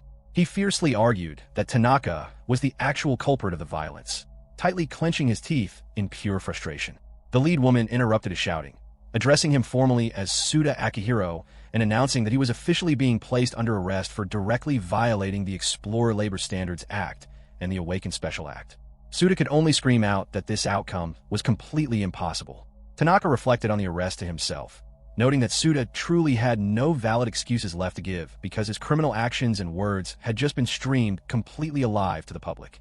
Rather, Tanaka wondered how his boss could have ever thought his behavior was going to be okay in the first place. Suda broke out into a heavy, cold sweat, continuously mumbling that he could not believe this was happening to him. Tanaka thought that after seeing the endless abuse Suda had committed over the years, it was highly possible the president had simply misunderstood reality because his tyrannical behavior toward his workers had gone unpunished for so long. But this moment officially marked the total end of his corporate reign. Suda shouted out once again, begging the officers to wait and arguing that if anyone truly deserved to be arrested today, they should have arrested Tanaka instead. He claimed that Tanaka had used extreme physical violence against him, falsely describing himself as an innocent civilian that the Explorer was legally supposed to protect. The lead woman turned her head to glance over at Tanaka, letting out a very heavy, tired sigh. She acknowledged that the Awakened Special Act did indeed strictly prohibit any awakened individual from using their supernatural powers outside of a dungeon without explicit official permission, especially when using that power against ordinary citizens. Hearing this, Suda smugly agreed, telling her that she finally saw the truth of the situation. Meanwhile, Tanaka explained the concept to himself and his thoughts, noting that an awakened was a human being who had successfully gained special physical powers due to the sudden global appearance of the dungeons. Apparently, this awakening process occurred whenever a strange substance called magic essence, which floated inside the dungeons, deeply entered a person's physical body. While the ultimate strength of the awakening depended entirely on the individual, whether a person's body successfully awakened at all depended heavily on their innate genetic characteristics. Once a person became fully awakened, their supernatural power could unfortunately be wielded outside the safe dungeon environment as well, which was exactly why the government strictly restricted the use of power through the Awakened Special Act. Suda continued to shout loudly that he was the true victim of the encounter, begging the officials to quickly catch his ungrateful employee. The woman spoke back firmly, telling the president to make absolutely no mistake about the legal reality. She explained that Tanaka's physical actions fell perfectly within the legal category of basic self-defense. She noted that if Suda were a normal, unawakened human being, Tanaka's strike might have been considered excessive self-defense by the courts. However, because both of the men in this room were officially registered as awakened individuals, Suda was overwhelmingly to blame for the entire fight because he had aggressively made the first move and had even pulled out a lethal dungeon weapon to attack. Suda gasped out in horror, asking her what she had just said. Tanaka muttered to himself in relief, realizing that since Suda was once an active dungeon explorer in his youth, he was indeed considered an awakened person under the law. Because of that fact, Tanaka realized he would happily not face any legal punishment under the Awakened Special Act, feeling glad for once that Suda possessed supernatural traits. The lead woman then added that with the basic explanation out of the way, she was afraid she would still need Tanaka to accompany them to the public office to fill out a standard report. She addressed him directly by his full name, asking if Tanaka Makoto understood the request. Tanaka quickly replied that he understood, but he thought to himself that having to travel all the way to the government building was going to be a massive, exhausting pain. He stared closely at the woman's face, wondering why her appearance seemed so incredibly familiar to him. Tanaka suddenly asked if she was, perhaps, a person named Amatsuki. The woman sighed softly, asking him if he was truly only noticing her identity just now. Tanaka added a shocked realization to his thoughts, recognizing that because he had not seen her for an incredibly long period of time, he had failed to recognize her adult face at all, feeling deeply impressed by how beautifully and successfully she had grown up over the years. Just then, Suda screamed out in absolute terror, repeating her full name and asking if she was truly the famous Amatsuki Kanade. He fearfully questioned what the legendary chief of the official dungeon subjugation unit was doing personally visiting a small subcontractor office.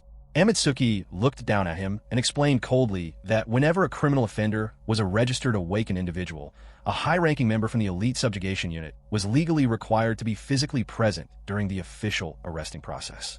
She added that this strict rule existed because in the high likelihood that a powerful offender tried to violently escape, normal police officers would possess absolutely no physical ability to chase or catch them. Suda yelled out in a frantic panic, stating that he fully understood the law, but still could not comprehend why a top government official like her would come out to a small office like this. He He desperately argued that surely the things he had done were not severe enough to warrant her personal presence. Tanaka agreed completely with that thought to himself, recognizing that the massive crimes Suda had committed were actually far worse than his boss realized. Even so, he felt that Amatsuki coming all the way out here was certainly strange just to deal with an ordinary, small-time corporate criminal like Suda. Tanaka knew that Subjugation Unit 1 was a highly elite division within a Monster Subjugation Bureau, operating as a powerful internal department of the Ministry of Monster Control that usually only handled extreme national emergencies. All the members of that elite unit were incredibly skilled, awakened individuals. Whenever dangerous monsters suddenly appeared inside the city streets, these professionals would deal with them quickly, and they were also highly active in chasing down and arresting dangerous, awakened criminals. Amatsuki Kanade was the official chief of Subjugation Unit 1, which meant she was the absolute top official in the entire department. She was incredibly strong, highly smart, and to top it all off, she was a stunning beauty. Because of these traits, she was considered the brightest rising star of the Ministry of Monster Control. The fact that she was much younger than him and already held the high rank of chief just went to show how remarkably talented she really was. In the past, the two of them used to go dungeon diving together quite often, and they had naturally gotten much closer with each successful dive. Now, on one hand, she had become a top-tier elite official, while on the other hand, he had spent years as a miserable corporate slave. Amatsuki spoke to the room, explaining that there was no deep hidden meaning behind why she was personally here today. Tanaka thought to himself about their paths, wondering how the gap between their social statuses had managed to become so incredibly large over the years. Amatsuki added that she simply happened to be the specific officer available to handle the call today. At the same time, Tanaka doubted the explanation inwardly, knowing that Amatsuki was supposed to be a quite busy woman. He wondered if her excuse was actually true, or if she had perhaps traveled all this way just to see a certain someone. Suddenly, their eyes met directly across the quiet office, causing Amatsuki to freeze up completely for a second before she quickly turned her face away. Tanaka was left looking completely stunned by the reaction, wondering if she secretly hated him now. Amatsuki then loudly ordered her assistants to take the criminal away immediately. The two large men quickly replied in agreement and grabbed the boss. Suda screamed frantically as he was being dragged out, loudly declaring that he was the president of the company and demanding that they let him go free. He shouted back into the room, calling out Tanaka's name and screaming that he was absolutely not going to let him get away with this betrayal. He warned Tanaka to remember this day, swearing that he would avenge his humiliation one day in the future. Suda's angry shouts echoed loudly all across the building's hallways as he kept promising that he would definitely get his payback. One of the guards shouted back at him to be quiet, warning the screaming man to stop resisting the arrest or he would immediately tighten the metal handcuffs. Suda kept yelling, asking them if they knew how much money he paid in annual taxes and arguing that he was the one practically paying all of their government salaries. Tanaka let out a tired sigh, thinking to himself that Suda was truly full of annoying energy until the very end of his reign. Anyway, he felt glad that the massive fuss concerning his official resignation had finally come to an end. Amatsuki called him by his first name, Makoto, and stated that she would like to officially hear his side of the entire story as well. She noted that he would be voluntarily accompanying her department back to the public office. Tanaka replied by asking if they could please do that at a later time, explaining that he had not been able to sleep properly for these past few weeks and was currently at his physical limit. Before Amatsuki could finish speaking her response, Tanaka casually threw a small black business card directly toward her. With a highly surprised expression on her face, she quickly caught the flying card right between her fingers. Tanaka thought to himself that if the officer had been an unknown government official, he would have behaved and accompanied them right away, but he felt sure that Amatsuki would be fine with handling a tiny bit of pampering from an old friend. Before walking away, Tanaka told her that he would definitely talk to her later, instructing her to just contact the phone number printed on the card. After saying goodbye, and without giving it a single second thought, Tanaka suddenly hurled his body directly out of the open office window, plummeting straight down from the great heights of the building. Amatsuki quickly rushed over to the window ledge to look down, shouting out loudly that she had actually come all this way just to see him. Tanaka glanced back up at her as he rushed through the air, wondering if she had just said something to him. He quickly dismissed it, figuring it was probably just his tired imagination playing tricks on him. He felt that Amatsuki was now a distant memory to him, deeply doubting that they would ever go into dangerous dungeons together again like they used to do in the old days. Outside, Tanaka was resting while leaning comfortably against the wall when Adachi happened to spot him. Walking over, Adachi called out to him energetically, exclaiming that he had watched the live stream and that Tanaka had been on fire. Tanaka quickly looked at him, and urged him to lower his voice, worried about the risk of being recognized by passersby. Teasing him playfully, Adachi joked about how he was already acting like a famous celebrity and acknowledged how difficult it must be to handle such sudden popularity. Unamused, Tanaka began walking away, stating that he was heading home, which prompted Adachi to grab onto his suit and beg for forgiveness, insisting he was only joking around. Shortly after, the two of them were sitting inside a family restaurant, where Tanaka pointed out that Adachi always seemed to blurt out whatever was on his mind to anyone who would listen. Laughing it off, Adachi apologized and admitted that he simply felt like talking a lot whenever he was hanging out with Tanaka. To make amends, Adachi generously offered to let Tanaka order whatever he wanted from the menu, framing the meal as a special retirement gift. Tanaka let out a gentle sigh and began looking over the menu options. Out of nowhere, he received a message on his phone, leading him to think to himself about how he was wide awake and had plenty of things he was eager to try. He decided he might as well treat himself to a big meal while he was hungry, reflecting with a bit of humor that receiving a retirement gift at a simple family restaurant was quite fitting, though he was genuinely relieved to have a break while unemployed. When the waiter arrived to take their orders, Adachi encouraged Tanaka not to be shy about what he wanted. Tanaka happily obliged, asking the waiter for an extra-large cheeseburger, an extra-large order of potatoes, the largest serving of steak available, and the biggest portion of rice.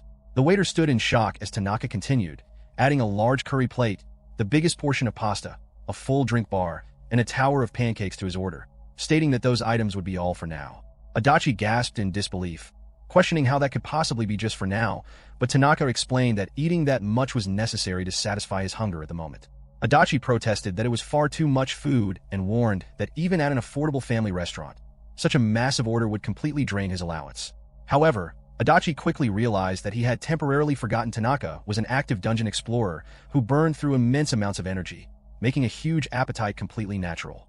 Looking closely at Tanaka, Adachi remarked that he was looking noticeably healthier lately, noting that the dark circles under his eyes had improved significantly compared to before.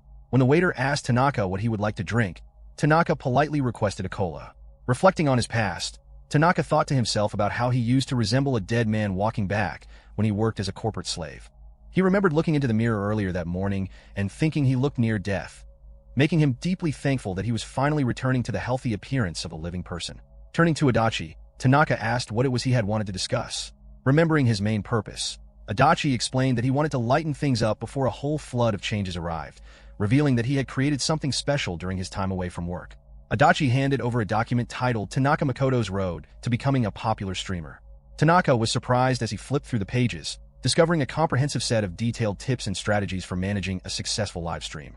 Adachi pointed out that Tanaka likely did not know much about the world of streaming, but assured him that there was no need to worry because he was determined to turn Tanaka into a world-class streamer. Touched by the gesture, Tanaka grew emotional as Adachi pulled out yet another surprise. Adachi presented him with a new camera drone, explaining that while it was an older model compared to the one he had previously used with the Black Dog Guild, it was still completely functional and would serve him well for the time being. Tanaka was deeply moved, asking if Adachi had really gone through the effort of preparing a dedicated drone just for him. Adachi reassured him that it was no trouble at all and asked him to hold on for a moment while he set something up. Adachi then displayed a newly created account page on his screen, explaining that because new accounts usually could not stream immediately, he had taken the liberty of creating one the previous day to save time. This meant Tanaka could officially begin streaming as early as tomorrow, and Adachi promised to send over the login credentials and password later that day. Overwhelmed with gratitude, Tanaka praised Adachi's talent and asked if he was truly sure about doing so much for him, admitting that he did not have the means to repay him properly as an unemployed man. Adachi warmly dismissed his concerns, insisting he was not low enough to leech off someone without a job and stating that he was simply having fun helping out. Excited to see Tanaka in action, Adachi urged him not to worry about a thing and to just give it his best effort, handing Tanaka a spoon and fork so he could finally dig into his feast. Sharing a warm laugh together, Tanaka gratefully accepted Adachi's generous offer to make full use of the stream setup and the new equipment, to which Adachi happily encouraged him to go right ahead. As Tanaka began devouring the massive meal laid out before them, Adachi brought up the topic of his prospective future as an independent content creator, asking whether Tanaka had any interest in joining another official guild, noting that he had already received recruitment offers during his previous broadcast. Over a few drinks, Tanaka thoughtfully pondered his options and explained that he preferred to try streaming on his own for free for the time being, as he was eager to test his own capabilities and see how far he could go on his own merit. He confessed that he genuinely enjoyed the encouraging support he had received from the audience's comments, which brought a warm smile to Adachi's face as he voiced his complete understanding and approval of Tanaka's decision. Checking the time, Tanaka suddenly realized how late it had gotten and quickly stood up, offering his apologies as he explained that he needed to head over to the Association Management Bureau immediately to provide a detailed explanation regarding recent events. Expressing his deep gratitude for everything Adachi had done, Tanaka prepared to take his leave, prompting Adachi to consider tagging along. Adachi curiously inquired whether Amatsuki Kanade would be present at the bureau. Tanaka had known Kanade for a very long time, and both Adachi and Suda were well aware of their past history, including how Kanade used to show no mercy when holding Tanaka back in their younger days.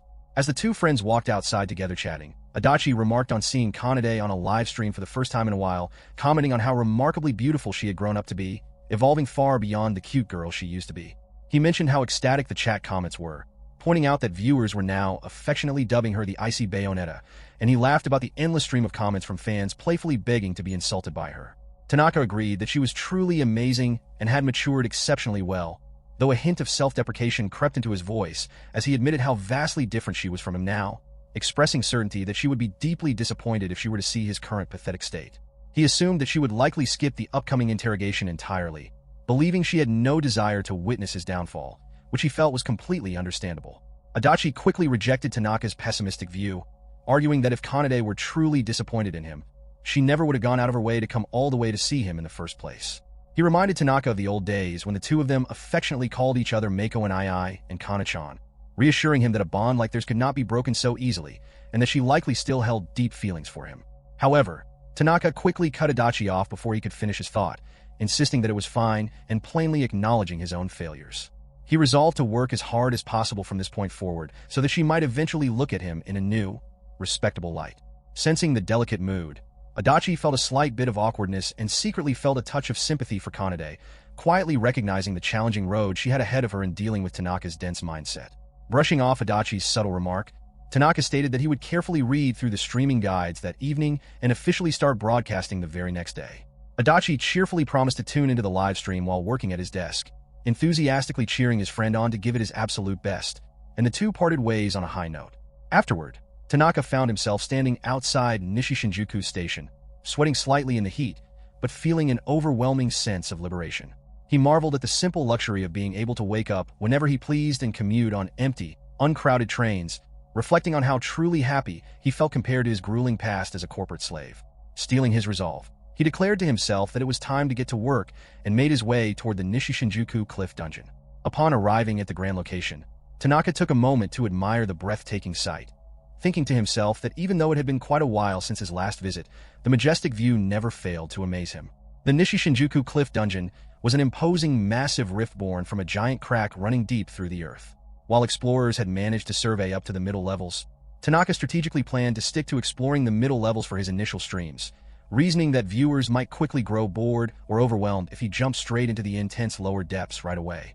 Adachi's strategic notes had emphasized that while sudden power spikes in content could trend amazingly well, overly rapid progression often caused audience interest to fizzle out just as fast.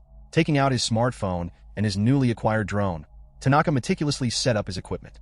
He synchronized the camera drone with his mobile device, linked the stream feed directly to his DTube account, and finally published an announcement post across his social media channels to notify his followers.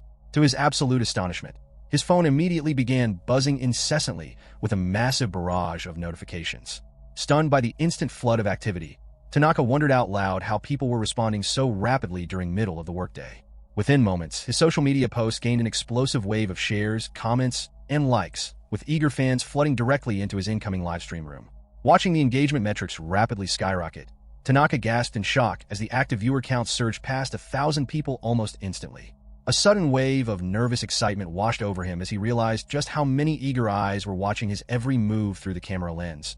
But as he paused to reflect on his journey, a profound sense of gratitude swept over him, knowing that it was entirely thanks to the overwhelming support of these viewers that he had finally found the courage to break free from his toxic company and pursue a fresh start in life. Looking at the camera lens, Tanaka silently swore to himself that he would take his new venture seriously as a way to repay the overwhelming favor and kindness he had received from his supporters. Taking a deep breath, he addressed his audience directly, politely greeting everyone and introducing himself as Tanaka, an explorer who had formerly belonged to the infamous Black Dog Guild. He expressed his sincere gratitude to all the fans who had tuned in to watch his very first solo stream that day. Instantly, his comment section erupted with a flurry of energetic interactions, with viewers expressing sheer amazement, tossing out random questions, and pointing out with hearty laughs that he was still wearing a formal business suit to explore a dungeon. Tanaka had previously heard that the D2 platform usually favored a bright and lively personality, but he found it much more natural to interact in his polite, working-class manner. Remembering that Adachi had reassured him that his overly formal corporate persona was actually hilarious in its own right, Tanaka felt confident moving forward. However, amidst his introduction, Tanaka suddenly realized he had made a classic beginner mistake and forgotten to project the stream chat directly onto his display interface. Offering a quick apology to his audience, he asked them to wait for a moment while he fumbled through the setup options. Locating the setting meant for comment projection, he clicked on it with a bit of hesitation, and the chat stream instantly materialized right in front of his eyes. Relieved that he could now read through everyone's real-time thoughts without needing to look down at his smartphone, he thanked his viewers for their patience and warmly acknowledged the incoming wave of comments. He informed his chat that while he was planning to dive into the Nishi-Shinjuku Cliff Dungeon today, he would strictly be exploring up to the middle floors, leaving the dangerous deeper levels for a future stream. He also casually reassured a few concerned viewers that he had already eaten a full breakfast, marveling internally at how difficult it was to manage a stream while talking, which gave him a newfound respect for professional content creators who did this daily. Moving closer to the dungeon entrance, Tanaka politely asked his audience to help share and promote his livestream link across their social media accounts, openly reminding them with a touch of self-deprecating humor that he was currently an unemployed man in need of support. It was an extraordinarily clear and beautiful day as he approached the Nishi-Shinjuku Cliff Dungeon, a massive subterranean labyrinth uniquely situated right in the middle of a bustling metropolis. Because the underground dungeon expanded deep beneath the base of a towering cliff, reaching the lower entry points historically required a tremendous amount of physical labor. To streamline the process, the Dungeon Administration Bureau had recently constructed a massive central elevator system designed to carry explorers directly down to the bottom of the cliff face. However, upon arriving at the dungeon elevator station, Tanaka was stunned to find the entire area completely jammed with a massive crowd of fellow explorers. Having visited this dungeon several times in the past, he had never once encountered such an overwhelming bottleneck, leading him to wonder if someone had discovered an exceedingly rare item or spotted a high-tier monster deeper inside. Realizing that standing around in a massive line would ruin the pacing of his broadcast, Tanaka grew increasingly anxious about failing on his very first day. Sure enough, disappointed comments began trickling into his live chat, with viewers complaining about the lack of action. Noticing the shift in the chat's mood, Tanaka panicked, realizing that if things continued at this sluggish pace, his debut stream would turn into a total disaster. Despite having thoroughly studied all the streaming strategies and guides provided by Adachi, putting them into actual practice was proving to be far more challenging than he had anticipated. Steeling his resolve, Tanaka decided he had to take action to turn the situation around, announcing to his viewers that he would go investigate the cause of the delay by asking someone in the crowd. Initiating a conversation with complete strangers was something Tanaka rarely ever did, making the action feel wildly out of character for his usually passive personality. Ordinarily, his severe social anxiety would have prevented him from approaching anyone, but the pressure of the live stream pushed him forward. Gently tapping the shoulder of an explorer standing directly in front of him, Tanaka politely asked if he could bother him for a quick question. The man turned around with a casual response, but as soon as he locked eyes with Tanaka, his expression shifted to absolute shock. Recognizing the former corporate worker instantly, the explorer loudly pointed out his presence, calling him the famous corporate swordmaster. The surrounding crowd of explorers immediately turned their attention toward them, instantly recognizing Tanaka and murmuring in surprise, with one person even loudly commenting on how much more handsome he looked in person. Finding himself suddenly surrounded by a sea of staring eyes and intense public attention, Tanaka felt an immediate, sharp pain shoot through his stomach, silently groaning in distress as his fragile digestion gave way under the sheer pressure. Meanwhile, the sudden burst of unexpected real-world drama caused his live stream comment section to explode with newfound energy, with fans gleefully pointing out that he had genuinely become a full-fledged celebrity.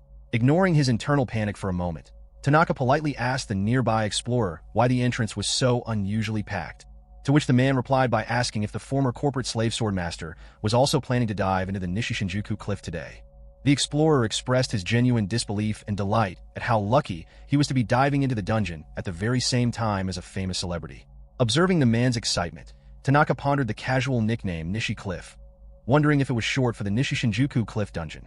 While he acknowledged that the official title was indeed quite long and tedious to say repeatedly, he could not help but wonder if abbreviating it to that extent was taking things a bit too far.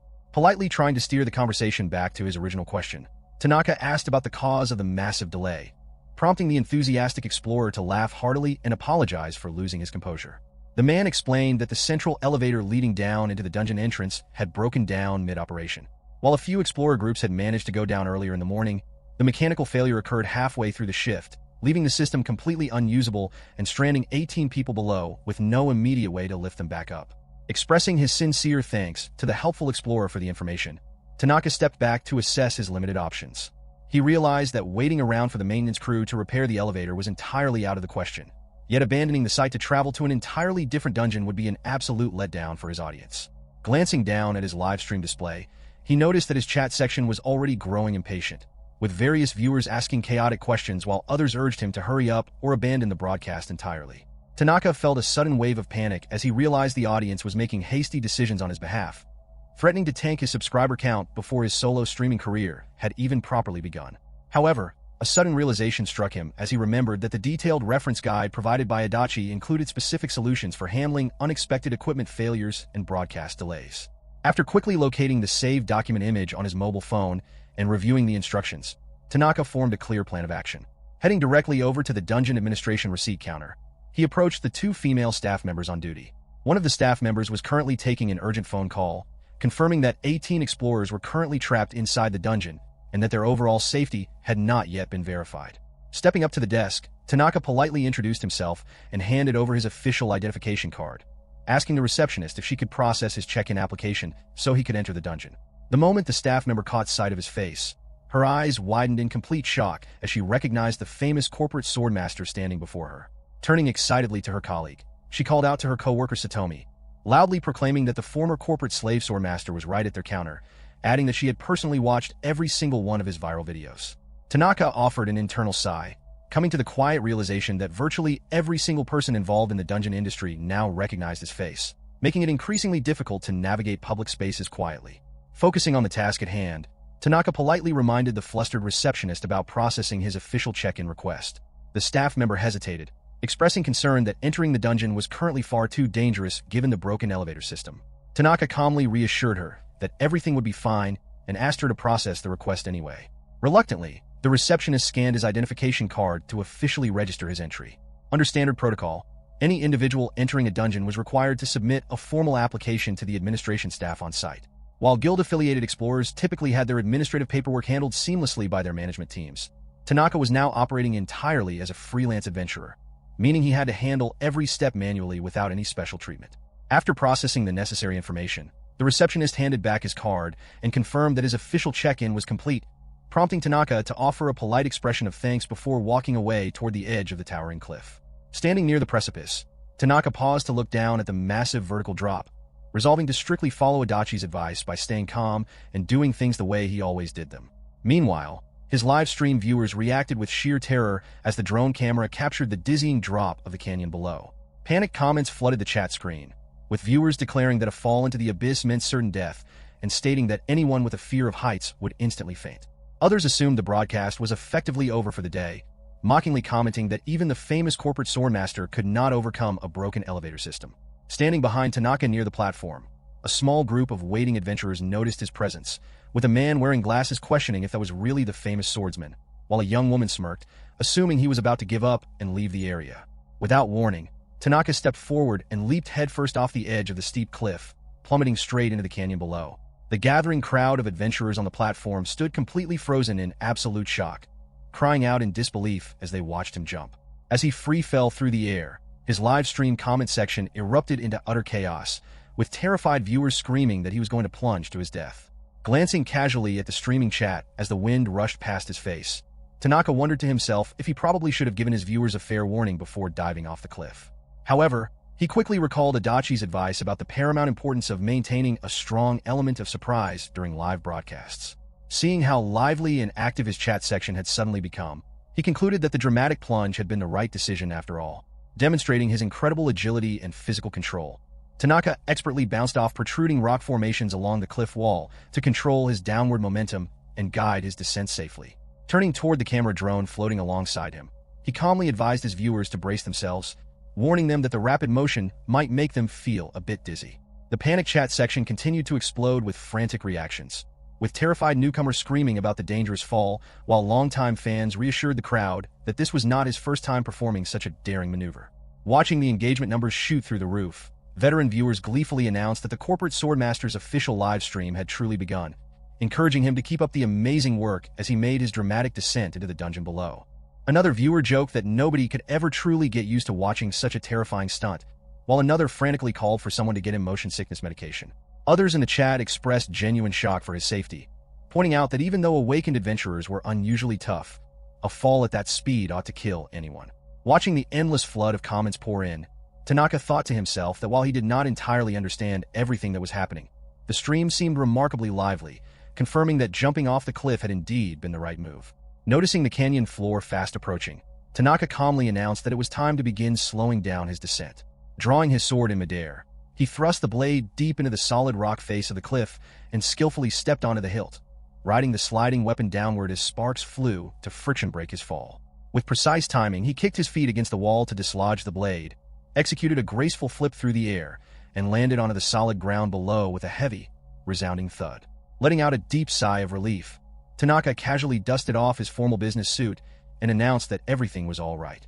His terrified audience exploded in the chat, begging him not to act like everything was normal after such a heart-stopping stunt. Viewers confessed to feeling sick just watching the descent, while others marveled at his incredible skill, expressing envy over his abilities as an awakened adventurer.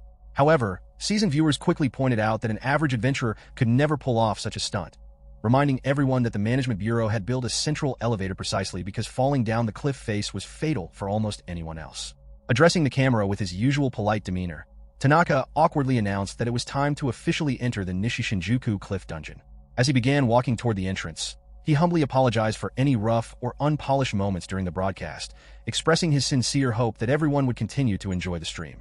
The viewers responded enthusiastically, declaring that this humble and unique content was exactly what they had been searching for. Many found his overly polite, deeply ingrained corporate habits hilarious, remarking that his former office job had clearly left a permanent mark on him. Others appreciated his grounded nature, noting that amidst a sea of rude and arrogant streamers, it was refreshing to watch someone so respectful, polite, and seemingly normal. Yet, a frantic viewer quickly interjected to remind the chat that Tanaka had just nonchalantly jumped off a massive cliff in a business suit, pointing out that his actions were anything but ordinary and that their very definition of normal was completely falling apart. Ascending and descending the stone steps, Tanaka navigated the subterranean passageway as a low, persistent rumbling echoed through the dark corridors. Dungeons almost exclusively extended far beneath the surface of the earth, though peculiar exceptions existed throughout the world, with some even housing the silent remains of ancient ruins. Their defining characteristic was the inevitable presence of monstrous creatures within their depths. While monsters were typically confined to these underground networks, rogue beasts occasionally managed to breach the perimeter and emerge into the upper world. Whenever such breaches occurred, urgent reports were dispatched directly to the specialized Monster Subjugation Division to which Amatsuki belonged, prompting their swift deployment to eliminate any impending threat to the public. Reaching the foot of the stairs, Tanaka was greeted by the immediate arrival of multiple goblins emerging from the shadows. These creatures were known to wield crude weaponry such as small knives, yet their intellectual capacity and physical strength were notoriously unimpressive. Within the formal hierarchy of the Adventurers Association, goblins were classified as a humble D-rank threat, representing the absolute lowest tier of monster danger. Observing the small horde of merely 5 creatures, Tanaka calmly calculated that such a minor encounter was hardly worth capturing on camera. Taking a firm grip on the hilt of his sword, he pushed off the ground and moved forward with extraordinary speed. His sudden burst of velocity was so immense that he vanished entirely from his original position, reappearing instantaneously behind the line of monsters. The goblins stood frozen in complete bewilderment, entirely incapable of tracking such high-speed movement. A fraction of a second later, the force of his unseen attack caught up, and the creatures were instantly sliced into pieces before dissolving away. Knowing that low-level monsters of that caliber possessed no chance of following his physical trajectory, Tanaka resolved to venture deeper into the middle floors of the dungeon to deliver a far more impressive demonstration for his live broadcast. Meanwhile, the live audience watching the feed exploded into utter shock and disbelief. The rapid sequence of events left the chat overwhelmed by confusion, with viewers struggling to comprehend how the combat had concluded so abruptly. Even experienced individuals, including an active B-rank adventurer monitoring the stream, admitted complete inability to perceive the motion of the blade, expressing a sudden loss of confidence in their own hard-earned combat skills. Other viewers attempted to analyze the moment by rewinding the video stream and examining the footage frame by frame, only to discover that the camera hardware itself was entirely incapable of rendering his movements. The realization that human recording technology had been completely surpassed by raw physical agility led to a flurry of lighthearted banter and playful suspicion regarding the extraordinary nature of his abilities. Observing the intense reaction pouring into the comment section, Tanaka reflected on the situation with mild surprise. From his perspective, he had simply dispatched a handful of basic goblins, monsters that should not pose a significant challenge to anyone trained in combat. He surmised that the audience's overwhelming excitement stemmed from the fact that the vast majority of the viewers were ordinary civilians rather than trained adventurers, rendering them unfamiliar with standard martial feats. Attempting to modest the moment, Tanaka lightheartedly addressed the stream, offering a gentle smile and explaining that while he appreciated their enthusiasm, defeating low-tier goblins was hardly a momentous achievement. He attempted to reassure the crowd that with a modest amount of dedicated training, almost anyone could replicate similar results. This casual dismissal only triggered a fresh wave of incredulity from the audience, who adamantly insisted that such overwhelming speed was completely beyond the realm of normal human capability, noting that his solemn demeanor during such absurd feats was strikingly unusual. Clarifying his actions further, Tanaka noted that the maneuver was simply a matter of swinging a sword faster than the frame rate of the camera could record. Before the discussion could continue, an alert viewer spotted fresh danger approaching from behind and quickly sounded a warning in the chat. Tanaka immediately sensed the incoming threat, executing a clean vertical jump to evade a sudden ambush from the shadows. The arriving adversaries were dungeon rats, creatures that presented a particularly annoying challenge. Although their actual combat strength matched that of a standard goblin, their incredible agility and overwhelming stench made them a severe nuisance. The foul, rotten odor contained within their blood was notorious for clinging to armor and clothing for extended periods once spilled. Reflecting back on his early days as a novice adventurer, Tanaka remembered how much trouble these fast, pungent creatures used to cause him. Noticing that his viewers shared his distaste for the foul beasts, Tanaka decided to demonstrate an efficient technique specifically designed to dispatch dungeon rats without suffering the messy, foul-smelling consequences of close-quarters liquid splatter. The audience reacted with eager curiosity, divided between genuine interest in learning the trick and skepticism regarding how simple the execution would actually prove to be.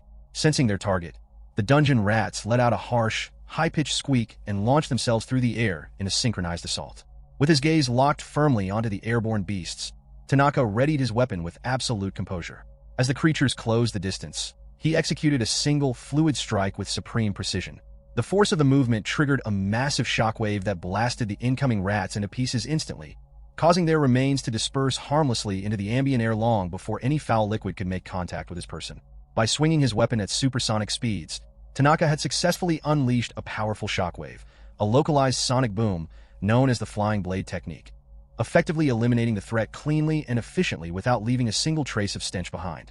With the dungeon rats eliminated without a single drop of foul blood contaminating his gear, Tanaka turned his attention back to the live broadcast monitor. He felt confident that the demonstration would serve as a practical lesson for his audience, assuming that most viewers were likely unfamiliar with such a specialized combat technique. Expecting a wave of appreciation from viewers who found the trick helpful, he offered a brief check-in with the audience, casually inviting any questions regarding his execution. However, the comment section rapidly filled with disbelief and overwhelming skepticism rather than enthusiasm. The live audience pointed out the absurdity of the suggestion, emphasizing that regular human beings were completely incapable of generating supersonic shockwaves through simple physical strength alone. Comments flooded in with sarcastic banter, wild theories regarding his past background, and outright denial that average individuals could ever hope to replicate such an extraordinary feat. Watching the unexpected reaction unfold, Tanaka was left thoroughly bewildered, questioning why his straightforward advice was failing to resonate with the viewers and wondering if he ought to shift his approach entirely. Before he could change tactics, his mobile device vibrated with an incoming notification. Checking the screen, he found an encouraging message from Adachi urging him to maintain his current style and press forward. Though still somewhat dubious about the direction of the stream, Tanaka deferred to the feedback and decided to continue with the broadcast as planned. Addressing the audience once more, he announced his intention to proceed toward the middle levels of the dungeon while encouraging viewers to submit any lingering questions to his social media question box. Without hesitation, Tanaka leaped from the edge of a subterranean cliff, dropping into the cavernous depths below. As he descended, he encountered various monstrous threats lurking along the rocky terrain, effortlessly slicing through each beast with blinding speed and precision. Upon landing on another elevated rocky ledge, overlooking an even deeper chasm, a low, echoing rumble reverberated from the dark abyss below. He noted that beyond this point lay the formal threshold of the middle levels, a dangerous zone where significantly stronger monsters roamed, requiring a heightened level of caution. Pushing deeper into the abyss, he vaulted off the ledge into the lower cavern. Visually, the upper and middle tiers of the underground maze shared striking similarities, with only a subtle darkening of the surrounding stone walls and earthen floor to distinguish them, a minor detail that easily went unnoticed to an untrained eye. The true defining distinction between the levels lay in the concentration of mana essence present in the atmosphere. Mana essence existed as a mysterious energy capable of awakening and enhancing latent abilities within human beings. However, its concentration increased drastically the deeper one descended into a dungeon.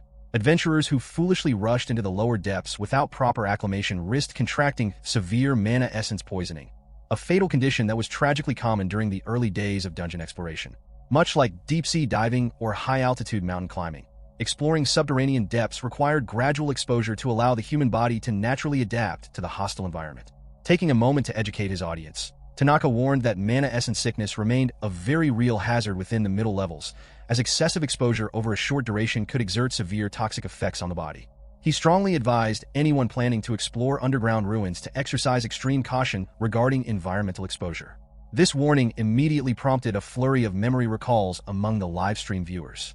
Chat members quickly pointed out the blatant irony of his advice, reminding one another of a recent broadcast where Tanaka had bypassed all safety protocols and jumped directly into the deep levels without any visible ill effects. While some viewers recalled the viral clip, others speculated that he possessed a complete immunity to environmental toxins, concluding that his stern safety warning sounded entirely unconvincing coming from someone who routinely ignored those very rules.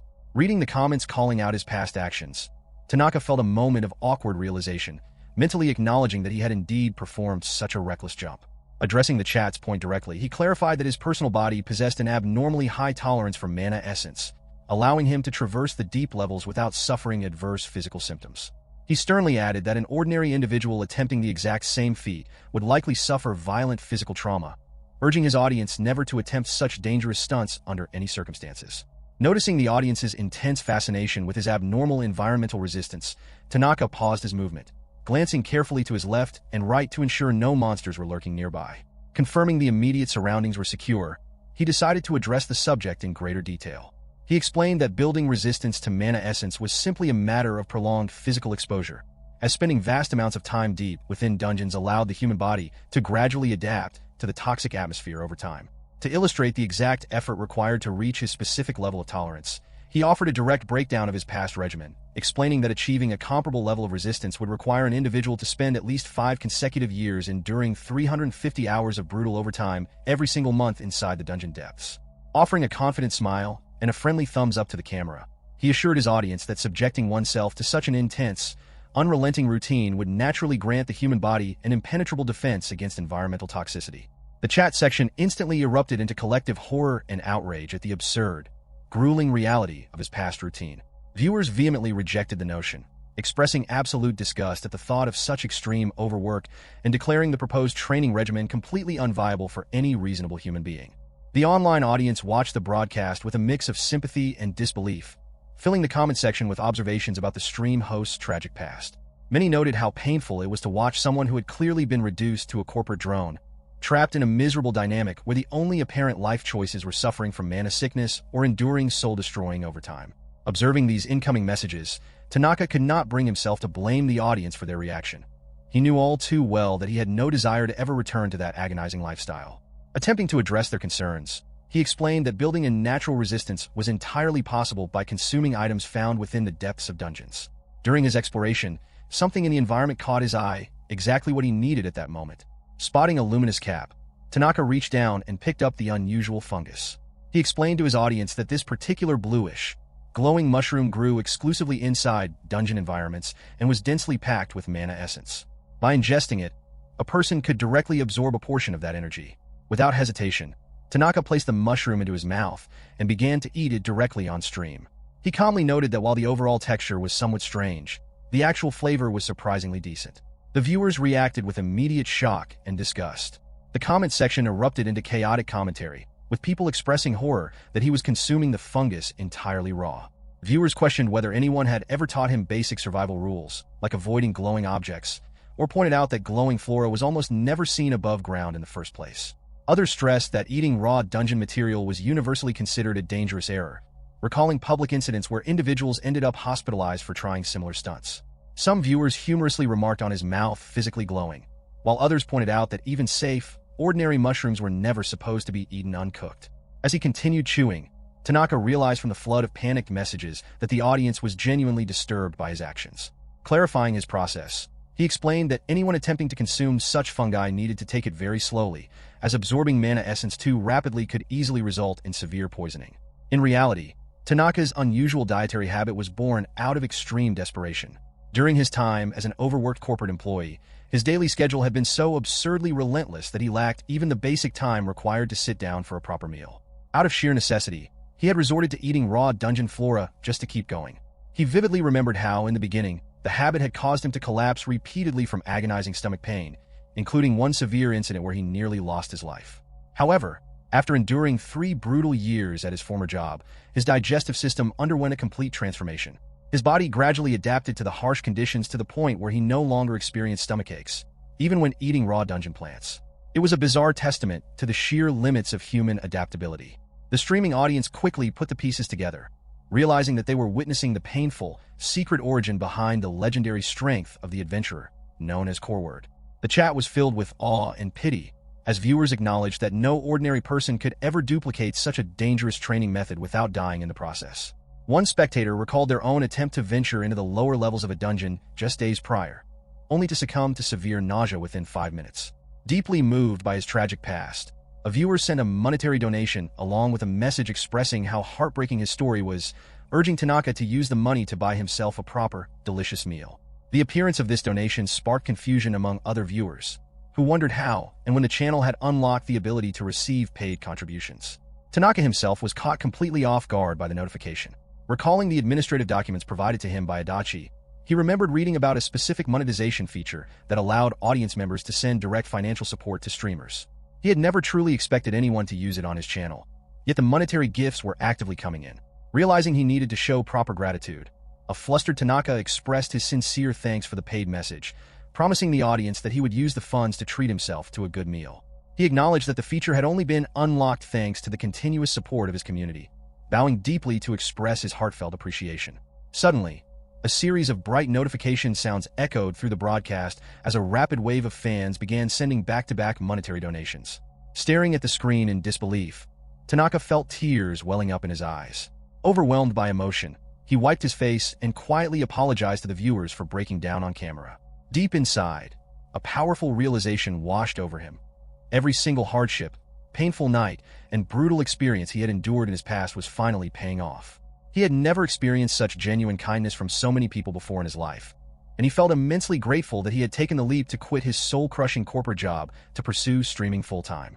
Recognizing the incredible opportunity before him, Tanaka knew he had to commit himself entirely to this path until the very end.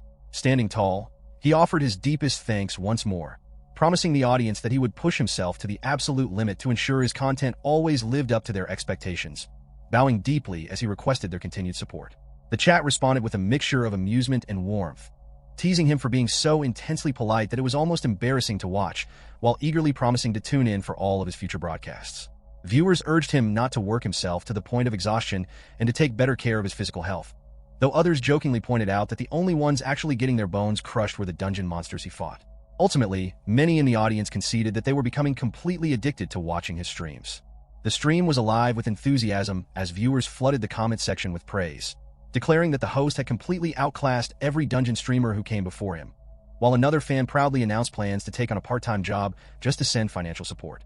Gazing at the screen with a gentle smile, Tanaka acknowledged the overwhelming affection before steering the broadcast forward. He invited the audience to submit any remaining questions they might have as he resumed his trek through the subterranean paths. As his feet hit the uneven ground, a quiet sense of anticipation began to settle over him. The surrounding corridors were unusually tranquil, leaving him with the distinct feeling that a creature ought to be lurking just around the corner. He glanced subtly toward his floating camera drone, secretly hoping for a dramatic encounter. A flashy, victorious battle would be the perfect way to satisfy his viewers and fulfill the grand expectations they had placed upon him. Suddenly, a sharp, distant echo shattered the silence from behind. Tanaka froze in place as the realization hit him. It sounded unmistakably like a young woman screaming in terror. The chat section erupted into immediate panic, with viewers questioning whether a crisis was unfolding and expressing confusion, given that the dungeon was supposed to be restricted at the time. Others quickly recalled that a few exploration parties had descended into the depths earlier that morning, right before the main elevator system suffered a mechanical breakdown. Just as the audience was piecing the situation together, a sudden shift on screen caused some to wonder if the broadcast feed had begun to lag. In reality, Tanaka had abruptly burst into a sprint, propelling himself forward with incredible velocity. The audience watched in total shock as he transformed into a near-invisible blur, marveling at his ridiculous speed and jokingly comparing him to a hyper-advanced bullet train. Admiration quickly shifted toward the recording equipment itself, as viewers praised the high-spec camera drone for miraculously keeping pace with his movement, while lightheartedly pleading for the overworked device not to break down under the extreme physical strain. Meanwhile, the rapid, chaotic movement began to take a toll on the audience, leaving several spectators complaining of sudden nausea. Noticing the turbulence of the camera feed, Tanaka hastily issued a brief warning to his audience, advising anyone prone to motion sickness to take appropriate medication immediately. Chat members quickly responded, with some confirming they had already taken their pills and were feeling much better, while others scrambled to do the same. Approaching a massive cavernous gap, Tanaka leapt high into the air, soaring across a wide chasm between two sheer cliffs. Gritting his teeth against the wind, he reflected on his motivations. He had no grand illusions of playing the righteous hero, yet he firmly believed that if a person in desperate need of help appeared directly before his eyes, he had a fundamental duty to rescue them. Beyond the leap, a heavy, suffocating atmosphere hung in the air. The surrounding monsters were behaving erratically, displaying an intense, unnatural agitation. An inexplicable, unsettling vibration seemed to ripple through the cavern walls, a clear sign that something had gone terribly wrong deep within the dungeon structure. Knowing that unpredictable dangers were most likely to strike during such chaotic moments, Tanaka focused his mind and heightened his senses. Scanning the cavern ahead, his eyes locked onto a harrowing scene. Kneeling on the cold stone, a lone young girl was gasping heavily for air, her hands desperately gripping her sword as she stood completely isolated against a swarm of colossal monsters. The sight left Tanaka utterly stunned, shocked to find a solo adventurer holding the line against such overwhelming odds. Tanaka stood at a distance, silently observing the high-stakes battle unfolding before him. The beast surged forward with violent momentum, launching a vicious assault directly at the young adventurer. Reacting as quickly as she could, she managed to raise her weapon just in time, shielding herself from the impact. Desperately trying to hold her ground, she uttered a plea for the creature to fall back before putting all her strength into a wide, powerful sword swing. The monster effortlessly dodged the blow, leaving her blade to crash violently into the solid ground below. Panting heavily and struggling for breath, the young girl adventurer stood exhausted in the center of the cavern. Watching from his hidden vantage point, Tanaka found himself deeply concerned. He noted how exceedingly dangerous it was for someone who appeared to be roughly college-age to be exploring such a place entirely on her own.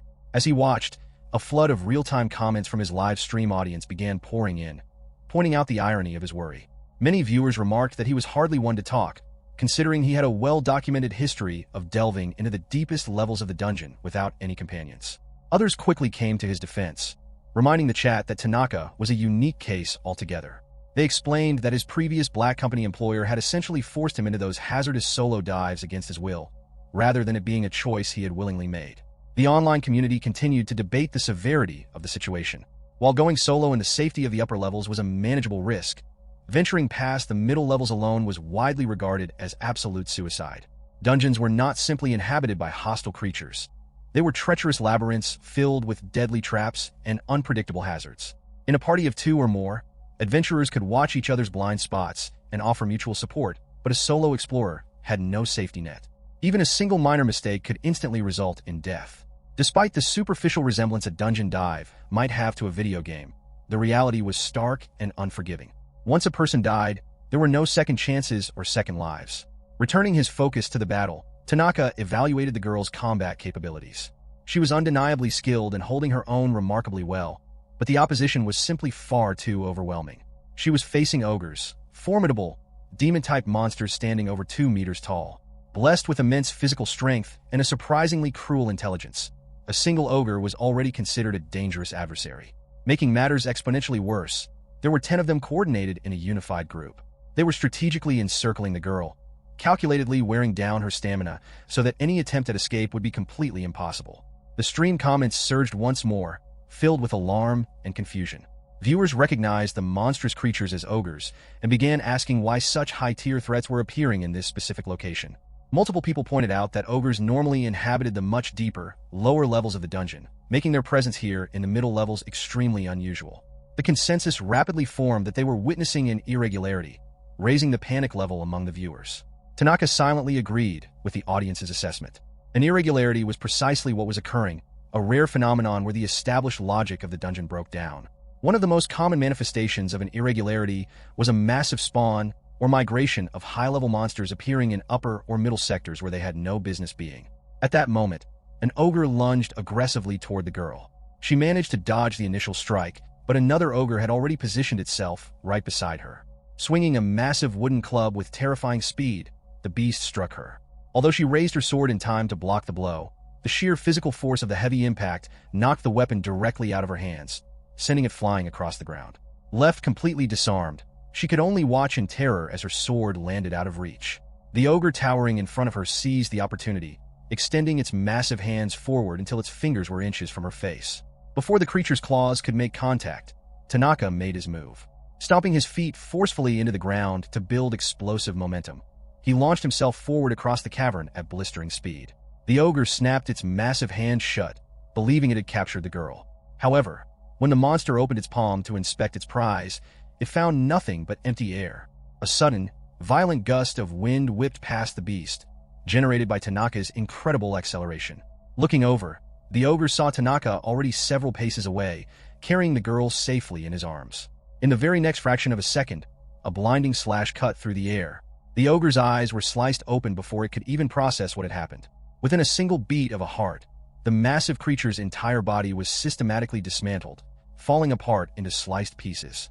Tanaka glanced briefly back toward the remains of the defeated monster. He spotted a valuable ogre horn resting on the ground. When monsters were slain, they typically left behind specific drop items, while the remainder of their physical bodies dissolved into pure mana essence to be absorbed back into the dungeon structure. The speed of this absorption process varied depending on the species. While Tanaka recognized that an ogre horn was worth a significant amount of money, he quickly dismissed the thought, realizing he needed to focus entirely on the girl's well-being. However, as he lowered his gaze to check on her, Tanaka instantly froze in place. He suddenly realized the exact position of his hands, which were firmly gripping the girl's body and legs to keep her elevated. Panicked thoughts raced through his mind as he questioned the appropriateness of the physical contact. Given that it had been an absolute life-or-death emergency, he desperately hoped she would forgive his forwardness and not pursue any legal action against him. Gathering his composure as best he could, Tanaka softly inquired if she was unhurt. The girl responded with a shy, quiet affirmation. Relieved, Tanaka knelt down to gently place her back on her feet, asking if she felt capable of standing on her own. She quietly confirmed that she was fine. With the immediate danger resolved and the awkwardness settling over them, Tanaka fell completely silent. Tanaka carefully observed the exhausted girl and came to the conclusion that, despite her obvious fatigue, she had escaped any severe physical harm and possessed enough strength to walk on her own. Introducing himself as Makoto Tanaka, he politely requested her name. The revelation left the girl visibly stunned, causing her to react in complete shock upon realizing she was standing face-to-face with the famous individual widely known online as the corporate drone swordsman. Admitting that she had failed to recognize him at first, though the thought had briefly crossed her mind, she introduced herself as Yui Hoshino, a soft-style dungeon live streamer. Suddenly, a mechanical whirring sound drew their attention as Yui's recording drone reactivated. Distressed, she rushed over to inspect her equipment, expressing immense relief that the device had survived the encounter intact after fearing the ogres might have crushed it completely. Observing her reaction, Tanaka found himself quietly surprised by how easily a random person he stumbled upon could recognize his identity. It was somewhat startling for him to realize that his online nickname held far more fame than he had ever anticipated, serving as a testament to the incredible power of internet culture. As Yui anxiously examined her drone to see if it needed repairs, a fresh wave of comments began flooding the live stream chat. Viewers quickly identified her as the creator behind the popular Yui channel, noting her recent surge in online popularity as a widely recognized and charming adventurer. A chorus of viewers praised her adorable demeanor and encouraged everyone in the chat to subscribe to her channel immediately. Meanwhile, other comments shifted toward the immediate danger, with one viewer mentioning that they had already reported the sudden irregularity to the Dungeon Management Bureau, though many questioned whether the authorities would actually send assistance. Others recalled that social media was currently buzzing about Yui's stream abruptly cutting off moments earlier, leading to wild speculation about a potential collaboration between the two streamers, while skeptical viewers doubted the Bureau would go so far as to launch a full rescue mission for independent explorers. Tanaka quietly agreed with the crowd's assessment. While he was grateful that an alert viewer had notified the Dungeon Management Bureau, he knew the chances of a rescue team arriving were virtually non-existent. The fundamental rule of dungeon diving dictated that everything occurring within a dungeon was strictly the adventurer's personal responsibility.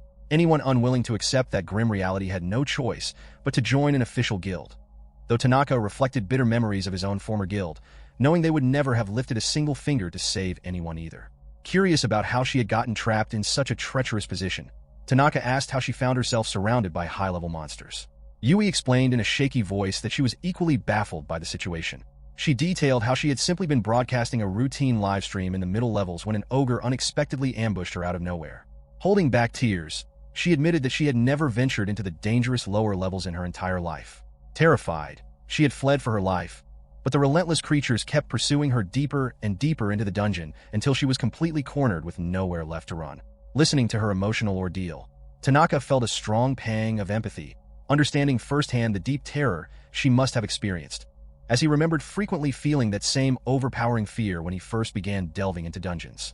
Wanting to comfort her, he gently patted her shoulder and praised her for doing her absolute best to survive. Moving toward the waiting horde, Tanaka took a moment to neatly adjust his necktie, reassuring her that she could rest easy now because he would handle the rest of the battle. Yui could only stare at him in silent awe.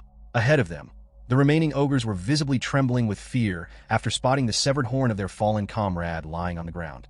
A heavy, absolute silence fell over the dungeon as Tanaka stepped forward with calm, steady strides toward the monstrous crowd. In his mind, facing 9 ogres felt somewhat tedious and unimpressive compared to the horrifying threats he routinely battled in the deep levels. Still, he welcomed the change of pace, considering his life had become rather mundane ever since he started fighting weaker upper-level monsters that he normally would have ignored entirely. Noticing the creatures backing away in sheer terror, Tanaka remarked on how surprising it was to see them attempt to scurry away. Panic overwhelmed the monsters, driving them to let out a collective, blood-curdling scream before charging forward to attack him all at once. The stream chat erupted into a frenzy of panicked reactions, with viewers expressing sheer terror at the sight of the massive beasts and fearing someone was about to die.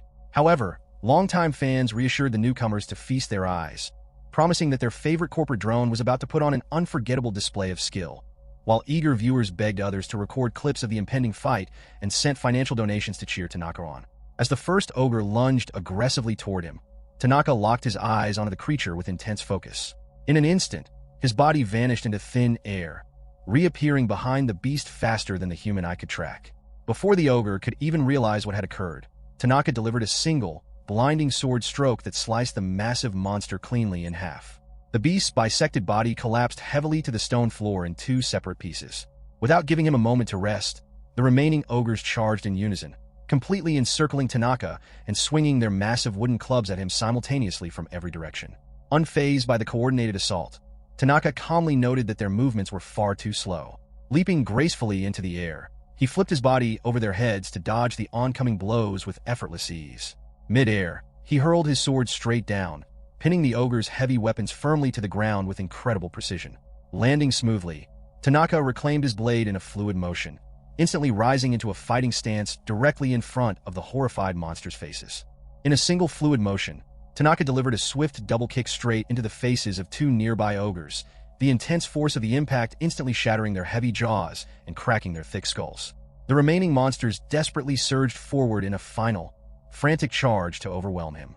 Calmly retrieving his weapon, Tanaka raised the blade high into the air and executed a series of lightning-fast sword swings. In a fraction of a second, the heads of all the advancing ogres were severed simultaneously, their massive bodies collapsing lifelessly onto the cavern floor. The live stream chat erupted into an absolute frenzy of excitement. Viewers flooded the comment feed with praise, expressing how incredible it was to witness his prowess live rather than through replayed video clips. Many cheered that this extraordinary display was precisely the reason they tuned into his broadcasts, while several audience members began questioning whether Tanaka might consider joining their respective guilds. Other fans quickly argued that a warrior as legendary as the corporate drone swordsman was far too talented to ever be tied down by a single guild organization. Former skeptics in the chat openly admitted to having their doubts dispelled, fully acknowledging his genuine mastery. Meanwhile, several viewers humorously related the defeated ogres to their own overbearing bosses at work, expressing a collective desire to abandon their dull corporate lives just as Tanaka had done, officially hailing him as the ultimate hero of office workers everywhere. Glancing around the immediate area, Tanaka softly noted to himself that only a single monster remained standing. Despite the ongoing slaughter, the chat continued to move at a rapid pace. with observant viewers pointing out the romantic way Yui was gazing at her savior.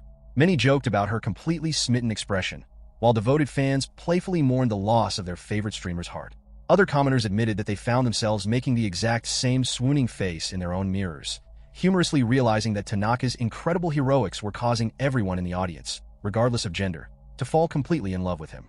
Ignoring the commentary, Tanaka sensed a heavy presence ahead. The final remaining ogre stood its ground directly in front of him, letting out low, rumbling growls as it braced for impact. Tanaka quietly reflected on the creature's stubbornness, recognizing that while the beast undoubtedly realized it was completely outmatched, it chose to fight to the death rather than flee, driven by its undeniable pride as a warrior. Deciding to honor the creature's resolve, Tanaka gripped his sword firmly and resolved to confront the beast using his absolute full strength.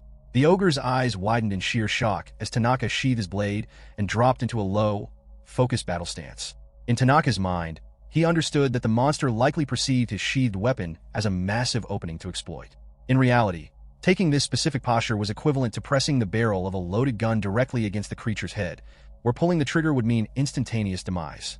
Announcing his self-taught sword technique known as the flash slash, Tanaka remained motionless as the desperate ogre locked its gaze onto him and lunged forward with everything it had. Tanaka stood completely still, quietly acknowledging the monster's impressive strength while preparing his ultimate attack. The flash slash was executed at such an incomprehensible speed that opponents were sliced apart before their brains could even process that an attack had occurred. Uttering a quiet remark about how the ogre simply had the misfortune of facing an opponent who was far too strong, Tanaka executed the fastest quick-draw technique imaginable. Before the ogre could make a single reactionary movement, its massive body was sliced cleanly in half, collapsing to the ground in total defeat. The sudden conclusion left the live stream audience completely stunned. Disbelieving comments poured into the chat, with viewers admitting they were entirely unable to see the attack happen with the naked eye. Shocked fans debated whether Tanaka had been holding back his true power all along, while others gleefully repeated his cool catchphrase about its opponent being too strong. Viewers marveled at his mysterious self-taught sword style, eagerly wondering what other secret techniques he possessed. Meanwhile, overly enthusiastic fans sent affectionate messages, with middle-aged viewers jokingly claiming that watching Tanaka in action was giving them literal heart palpitations. Brushing the dust off his business suit, Tanaka made his way back over to Yui, softly asking if she was unhurt. Remembering her name as Yui Hoshino, he observed her closely as she stood completely frozen in place with a deeply flushed face. Concerned by her vacant stare and bright red cheeks, Tanaka worried that the overwhelming trauma of the encounter had left her completely shell-shocked. Startled out of her trance, Yui stumbled over her words before quickly reassuring him that she was completely fine. Observing her nervous demeanor, Tanaka concluded that she seemed healthy enough to travel safely under her own power. Advising her that remaining in an open area left them vulnerable to further monster attacks, he suggested moving to a more secure location so she could properly rest, to which Yui softly agreed as they began walking together. Predictably, the live stream chat spiraled into wild speculation at the sight of the young man and woman walking alone through the dungeon. Viewers excitedly declared that Tanaka had officially acquired the first member of his personal harem, while anxious commenters worried the broadcast was rapidly teetering into inappropriate territory. Other analytical viewers chimed in, pointing out that the rise of dungeons had drastically reshaped modern society to the point where non-traditional relationships were becoming increasingly common, making such romantic developments entirely plausible. Surrounding the pair with cheerful encouragement, fans urged Tanaka to treat her gently as the two continued their journey through the dungeon. Tanaka glanced down at the rapidly updating live stream comments, finding himself genuinely baffled by the absurd direction of the chat's ongoing romantic speculation. Firmly dismissing the idea, he concluded that there was no way he would ever make a move on someone so much younger than himself, given their 5-year age difference. In his mind, he was convinced that she undoubtedly viewed him as nothing more than an uninteresting older man. Meanwhile, Yui turned her gaze toward the distance, mentally taking note of the location where her dropped sword and gear belt were lying, resolving to retrieve them once the immediate danger had passed. Tanaka continued his quiet reflections, deciding that while Yui seemed to be a genuinely kind and considerate girl who might feel a deep sense of gratitude toward her savior, a feeling of indebtedness was fundamentally different from genuine romantic affection. Furthermore, he fully expected that once they safely navigated their way out of the treacherous labyrinth, their paths would likely never cross again. Guiding her to a quiet corner, Tanaka suggested taking a short break to recover. Yui readily agreed, relieved to finally catch her breath in a safe zone. Turning toward his streaming camera, Tanaka informed his audience that he would be temporarily turning off the live broadcast in order to properly evaluate and treat Yui's injuries, promising his viewers that they would return online shortly. The announcement triggered an instant wave of outrage and panic in the comment section. Viewers loudly protested the sudden outage, with frantic audience members begging him to keep the stream running and humorously offering to pay exorbitant amounts of money just to keep the camera alive. Unfazed by the dramatic uproar, Tanaka promptly ended the stream. In his mind, Tanaka knew that keeping the broadcast active would only make the young girl feel uncomfortable and self-conscious, preventing her from speaking freely while receiving medical attention. Securing the camera equipment, he confirmed that the feed was completely dark before inviting Yui to take a seat on a nearby rock. Kneeling down beside her, Tanaka politely addressed her by her last name, asking her to point out exactly where she was experiencing pain so he could begin treating her injuries. A sudden wave of embarrassment washed over Yui as she apologized profusely for causing him so much trouble. Voice trembling with profound gratitude, she thanked him repeatedly for coming to her rescue, earnestly confessing that she would have certainly lost her life in the cavern had he not intervened. Striking a serious tone, she swore that she would never forget his heroism and promised to repay his kindness no matter what it took. Tanaka gently waved off her dramatic vows, reassuring her that offering aid to a fellow adventurer in a life-or-death scenario was simply standard professional courtesy. Refusing to back down, Yui insisted that she had to offer something in return. She explained that her mother had raised her with a strict moral code, teaching her to always return any favor twofold whenever someone extended a helping hand. As she spoke with such pure sincerity, Tanaka found himself visually blinded by the sheer warmth and brightness radiating from her personality. Reflecting on his own personality, he quietly lamented how strikingly dark and cynical he had become in comparison.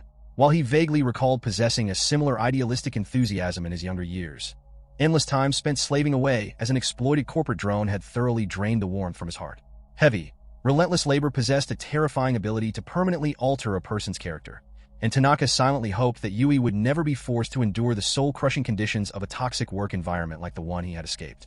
Changing the subject, Yui timidly pointed out that given her younger age and lack of veteran status as an explorer, Tanaka had no need to speak to her using such formal, polite honorifics. She admitted that his strict politeness made her feel undeservedly guilty, asking if he could speak to her more casually. Tanaka considered her request, realizing that since they needed to cooperate closely to escape the dungeon, maintaining stiff social barriers would only hinder their communication and slow them down. Deciding it was practical to foster a comfortable atmosphere, he agreed to drop the formality and adopt a more relaxed tone. Relieved, Yui bowed her head in deep appreciation. Refocusing on the medical care, Tanaka casually asked her to specify where she was feeling the most pain.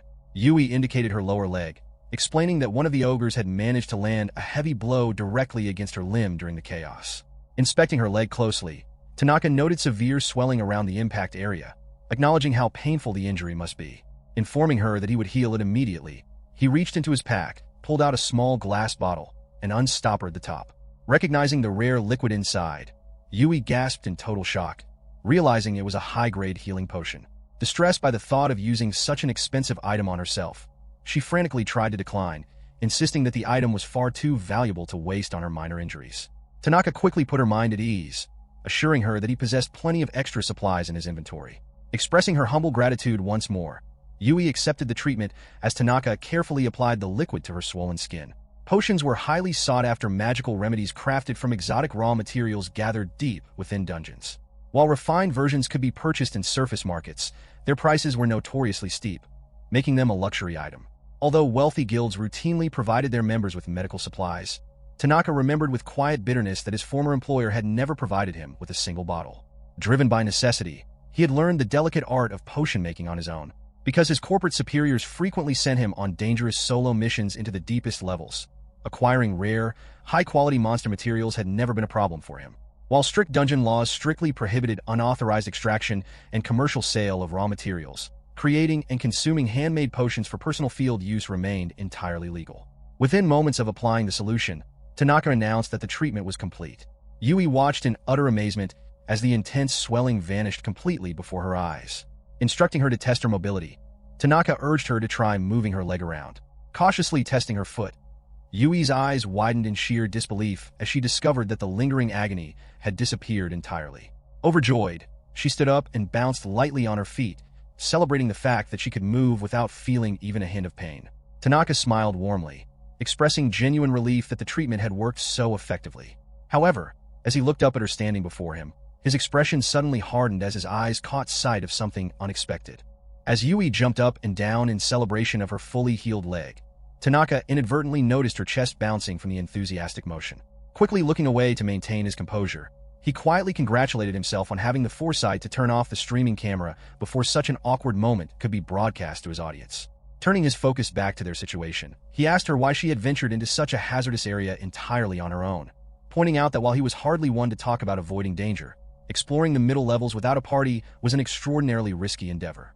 Yui hesitated, clearly reluctant to answer, which prompted Tanaka to explain the severe shift in difficulty between the dungeon's different strata. He noted that because she possessed enough combat skill to briefly hold her own against high-level ogres, she was likely more than capable of handling the straightforward threats found in the upper levels on her own.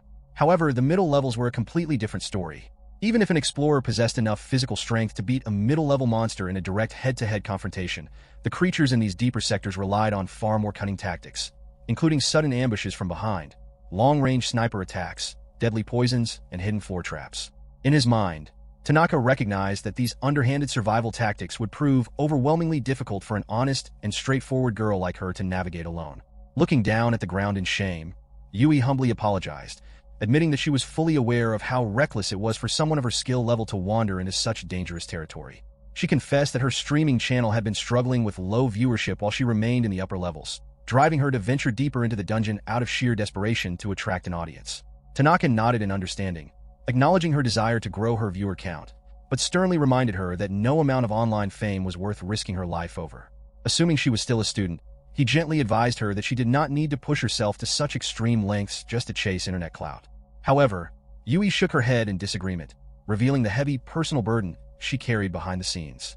She explained that she had been raised entirely by a single mother in a household plagued by constant financial hardship. Her primary motivation for dungeon diving was to earn enough money to cover her younger brother's expensive school tuition while simultaneously putting herself through college. Forced into a corner by her family's poverty, her only viable options for generating substantial income while managing her studies were dungeon streaming or taking up nighttime entertainment work, leaving her with no choice but to throw caution to the wind regardless of how dangerous it was. The heavy revelation caught Tanaka completely off guard, making him realize that her underlying circumstances were far deeper and more complex than he had initially assumed. Recognizing that he should not treat her situation lightly, he suggested that she consider joining an official adventurer guild, pointing out that while guild work might not offer the astronomical payouts enjoyed by famous top-tier streamers, it would at least guarantee her a stable and reliable income. Yui acknowledged the logic of his advice, but countered by explaining the harsh realities of the modern job market, where major guilds required applicants to possess a formal college degree just to be considered for employment. Conversely, the smaller organizations willing to hire high school graduates offered dismal pay that was barely enough to survive on. Tanaka absorbed her words with a sense of growing disappointment. While he admitted to himself that he was out of touch with modern job-hunting requirements, it deeply saddened him to learn that individuals without higher education were still funneled into exploitative, low-paying companies similar to the one he had escaped. It was profoundly depressing to him that academic elitism and corporate gatekeeping had managed to infect the dangerous world of dungeon exploration. Yui continued her explanation, sharing that she had turned to independent streaming in the hopes of catching the eye of talent scouts from major guilds, as well as earning higher immediate pay than standard part-time jobs could ever provide. Realizing how insensitive his earlier assumptions had been, Tanaka bowed his head deeply and offered a sincere apology for speaking so carelessly without understanding the immense pressure she was under. Overwhelmed by his humility, Yui frantically waved her hands, reassuring him that no apology was necessary. She earnestly declared that she was deeply grateful for his intervention, confessing that no one had ever stepped in to protect or support her in such a meaningful way before. Blushing slightly, she admitted that when he had carried her safely away from the ogres, the protective gesture had brought a profound sense of comfort, making her wonder if that was what it felt like to have a strong, reliable father figure looking out for her. Tanaka awkwardly scratched his head, letting out a light laugh as he digested her touching yet surprising confession. While he was moved by her sentiment, he couldn't help but feel a sudden pang of self-consciousness, wondering if his worn-out appearance genuinely made him look like a middle-aged father to someone her age. Panicking at the thought that she had offended him, Yui wildly gestured in denial, desperately clarifying that he did not look old at all and rushing to assure him that he felt much more like a dependable older brother. Laughing at her flustered reaction, Tanaka told her to relax, teasingly revealing that he was simply poking fun at her choice of words. As Yui let out a heavy sigh of relief, Tanaka fell into deep reflection, realizing that their background stories shared a striking resemblance. Years ago, his own parents had been hospitalized with severe mana essence poisoning, leaving him entirely without a support system. To pay off the astronomical medical bills, he had been forced to enter the workforce straight out of middle school, securing employment at Suda's notoriously abusive company because no other options were available to a desperate kid. Those years of his life had been defined by relentless pain, exploitation, and hardship, and he knew that surviving that ordeal had been a matter of pure luck. He recognized that if he had remained trapped in that corporate nightmare any longer, his spirit would have completely broken. The thought of this hard-working girl suffering a similar fate in an unforgiving system filled him with a powerful urge to assist her in any way he could. Reaching out a firm hand toward her, Tanaka spoke with quiet determination, acknowledging the immense struggle she had endured.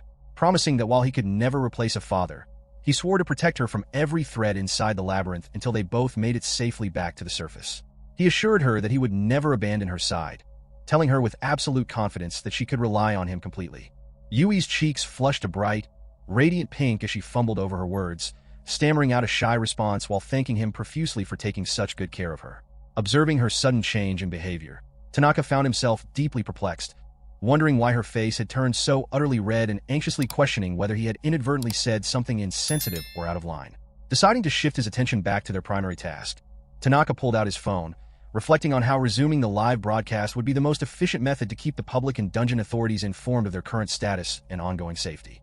However, the moment he unlocked his screen, Tanaka froze in complete and utter disbelief.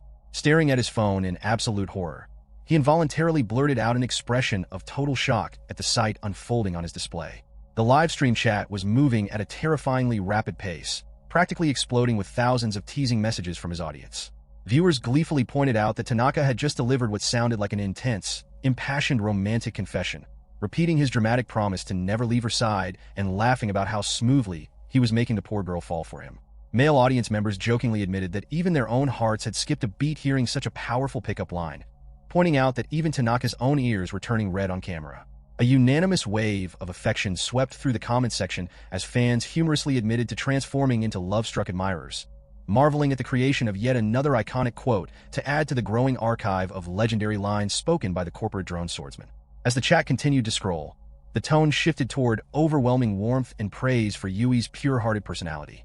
Viewers expressed genuine admiration for her willingness to sacrifice so much for her family, with several fans vowing to send generous financial donations during her next individual broadcast to help cover her brother's tuition. Others joked that they were ready to blow their entire work bonuses on stream gifts to support the couple, enthusiastically sending premature wedding blessings, wishing them the absolute best in their future together, and begging them to make sure they broadcasted the marriage ceremony live. One fan even sent a massive monetary donation accompanied by a note explicitly labeled as a pre-wedding gift. Panicking as he frantically swiped across his screen, Tanaka's mind raced in a total tailspin. He couldn't comprehend how the broadcast had remained active the entire time, desperately recalling the exact moment he thought he had cut the feed prior to their intimate conversation. The viewers, noticing his complete inner turmoil, began spamming the chat with relentless amusement. They laughingly pointed out that he had finally realized his mistake, reassuring the corporate drone swordsman that his true feelings had been conveyed loud and clear to the entire world. Helpful commenters quickly clarified the source of the blunder, explaining that Tanaka had accidentally tapped the button to mute the camera video feed instead of the button that officially ended the stream altogether. Others noted how close those two interface icons were on the app, humorously recalling that Tanaka used to make the exact same technical misclicks back during his exhausting days as an overworked office worker. The chat continued to tease him mercilessly, with viewers noting that listening to a black screen with only clear audio had actually created a delightfully cozy atmosphere that left everything to the imagination. To make matters worse, one commenter hilariously revealed that someone in the community had already ripped the audio feed and uploaded a custom sound file onto a popular video platform titled after his relaxing voice. Overwhelmed by embarrassment, Tanaka screamed out a frantic command to end the stream, repeatedly pounding his finger against the screen until the broadcast finally disconnected for good.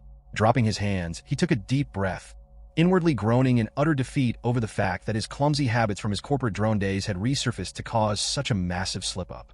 Turning to face Yui with a thoroughly mortified expression, Tanaka offered a deeply apologetic explanation, awkwardly admitting that his foolish mistake had accidentally broadcasted her entire private life story to thousands of live viewers. To his absolute surprise, Yui quickly waved her hands in reassurance, maintaining a sweet smile as she declared that it was completely fine. She explained that her family background was never something she actively tried to hide from the world anyway. Instead, she turned the concern back onto him, asking if he shouldn't be far more worried about his own emotional declaration being leaked to the public.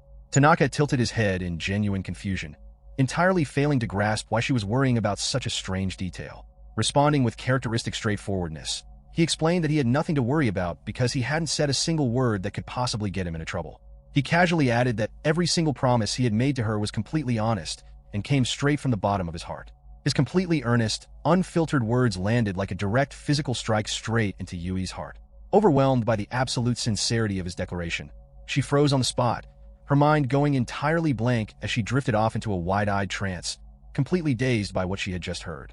Observing her frozen stance and vacant expression, Tanaka stood there in complete bewilderment, utterly incapable of comprehending what was going on inside her head. As he watched her space out, a sudden memory flashed through his mind, recalling that a girl named Amatsuki had displayed the exact same bizarre, speechless reaction around him in the past. Pondering the strange mystery, Tanaka mentally resolved that the next time he ran into Amatsuki, he would definitely have to ask her directly what that strange behavior was all about. Following the silent resolution of their fierce battle against the monstrous entity, a heavy stillness settled over the cavernous chamber. Breathing heavily in the aftermath of the chaotic struggle, the young female explorer snapped out of her brief daze and immediately expressed her deep gratitude toward her companion, thanking the older adventurer for bravely stepping in to help retrieve her fallen hat and lost blade. The man dismissed her intense appreciation with a relaxed wave of his hand, assuring her that his assistance was merely a minor favor and nothing to dwell upon. With the immediate danger cleared, he retrieved his smartphone from his pocket, tapping the screen to restore the video feed so he could resume his live broadcast. Facing the camera lens with an offhand demeanor, he offered a brief explanation to his audience, expressing slight regret for the sudden termination of the stream and clarifying that an unforeseen disturbance had manifested within the deep abyssal reaches of the West Shinjuku Precipice Dungeon. He announced to the crowd of onlookers that he and his newly joined companion would now be trekking through the subterranean maze to make their way back up to the surface together. The stream's live chat immediately exploded into an endless barrage of incoming text, with thousands of digital viewers flooding the display screen with wildly varied reactions. Many commentators poked fun at the male host for casually shrugging off such a life-threatening encounter as if it were a routine stroll, while others eagerly celebrated the rapid restoration of the video stream. Several dedicated fans voiced immense relief that the streamer had not abandoned his platform, while numerous viewers noted that the terrifying ordeal was still fresh in their minds. Curiosity swept through the chat, as users pointed out that exactly 10 minutes had elapsed during the sudden blackout, prompting wild speculation regarding what had transpired between the solitary pair during those unmonitored moments. Immaturity ran rampant across the digital board as multiple audience members began crafting dramatic insinuations, jokingly asserting that two young individuals left completely alone in the dark cavern must have partaken in romantic encounters, with a few commenters brazenly declaring that clothing must have been discarded behind the scenes. Gazing down at the scrolling commentary, the male adventurer turned his head slightly away from the bright screen, quietly reflecting on how the online public possessed an endless appetite for sensational gossip regardless of the situation.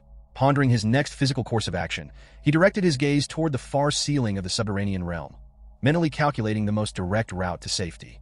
He realized that the absolute fastest method to escape the lower levels would be to unleash his full strength and smash straight upward through the massive rock formations above, but such a destructive shortcut would prove far too dangerous and difficult for his companion to keep up with.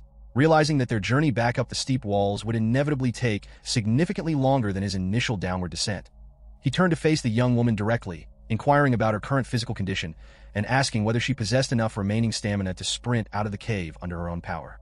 The young female explorer puffed out her chest with enthusiasm, instantly reassuring him that she felt entirely fine and was fully capable of maintaining a rapid pace. Accepting her confident answer, the man signaled for them to begin their ascent, to which she gave a bright and energetic affirmation. As they prepared to depart, the man privately reflected on her combat profile, recognizing that her combat style leaned heavily toward high-power brute force rather than high agility. Understanding that raw speed was likely not her primary attribute, he made a mental note to carefully moderate his own movement rate so she would not be left behind. An absolute hush fell over the expansive interior of the rocky dungeon as the two figures prepared themselves for the trek. Suddenly, a sudden burst of intense physical energy shattered the eerie stillness as both individuals surged forward at astonishing velocity, leaping off the edge of a tall stone cliff and sprinting across the hazardous subterranean landscape. Navigating the rough terrain at top speed, the male leader turned his head back to double-check on her progress, asking if the current high-speed tempo was manageable for her body. She offered a swift, enthusiastic confirmation, shouting through the rushing wind that she was performing splendidly. Continuing their joint sprint through the winding tunnels, the man decided to address a question that had been lingering in his mind, asking why an adventurer of her caliber chose to operate completely alone without a party. He reasoned that even if she preferred to avoid joining a formal guild, Having at least one or two reliable partners at her side would drastically increase her safety while navigating the treacherous middle floors of dangerous dungeons. Upon hearing his inquiry, her enthusiastic demeanor softened, and she lowered her head slightly, admitting that she was frequently approached by other male explorers offering collaborative runs. However, she confessed that she consistently turned down those offers because the men making those proposals always carried a deeply unsettling, predatory look in their eyes. Her candid answer allowed the man to instantly grasp the reality of her situation. He understood that those predatory gazes belonged to opportunistic men who were not truly interested in a professional dungeon partnership, but were instead using joint expeditions as a deceptive excuse to get close to her and take her home afterward. He noted that at first glance, her innocent demeanor made her appear remarkably naive, giving off the impression of someone who could easily be manipulated or taken advantage of. He recognized that an incredibly cute, impressionable young woman conducting solo broadcasts in dangerous territory would naturally attract a horde of unsavory characters, making it quite remarkable that she had successfully avoided falling into any of their traps up to this point. Continuing their rapid momentum through the cavern paths, the man glanced back at her with a gentle expression, noting that based on her history, his current assistance effectively made him her very first official collaboration partner. A bright, genuine smile illuminated the girl's face as she joyously confirmed his statement. The man let out a soft, self-deprecating laugh, offering a lighthearted apology that her very first expedition partnership had to be spent alongside an unglamorous older guy like himself. She instantly rejected his self-critical remark, urgently pleading with him not to belittle himself and earnestly declaring that she was extraordinarily happy that he was the person sharing her very first collaborative journey. An abrupt, heavy silence settled between the two runners as the deeper emotional weight of her sudden declaration echoed through the air. Realizing how incredibly romantic her spontaneous words sounded, the young woman's entire face flushed an intense crimson, and a look of sheer panic swept over her features. The continuous stream of broadcast comments instantly exploded once again, with hundreds of viewers playfully echoing her phrase about him being her first.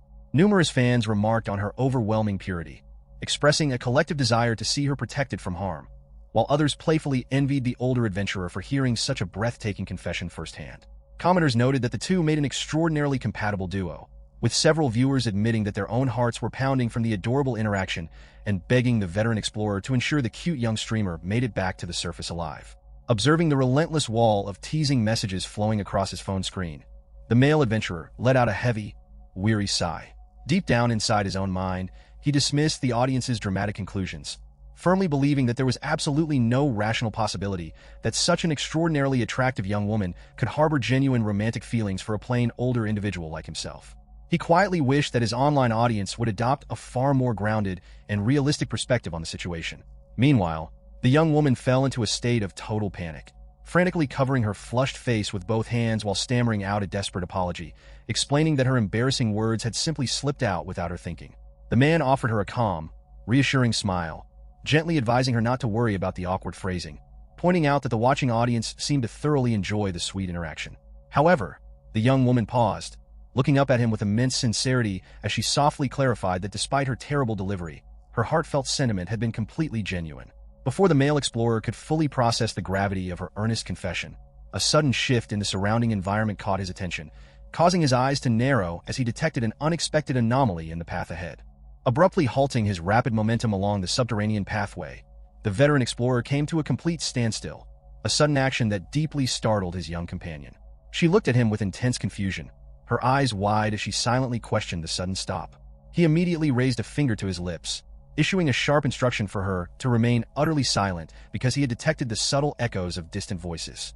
However, the vast, rocky depths of the cavern remained engulfed in a total, eerie silence, leaving no audible indication of any nearby presence. The young woman leaned toward him, lowering her voice to a barely audible whisper as she expressed her sheer bewilderment, explaining that her own ears could not pick up a single trace of sound in the quiet air. Unfazed by her inability to sense the noise, the male leader slowly closed his eyes, focusing his acute physical senses and channeling his concentration entirely toward his hearing. Amidst the silence of the underground realm, a faint sound registered within his perception.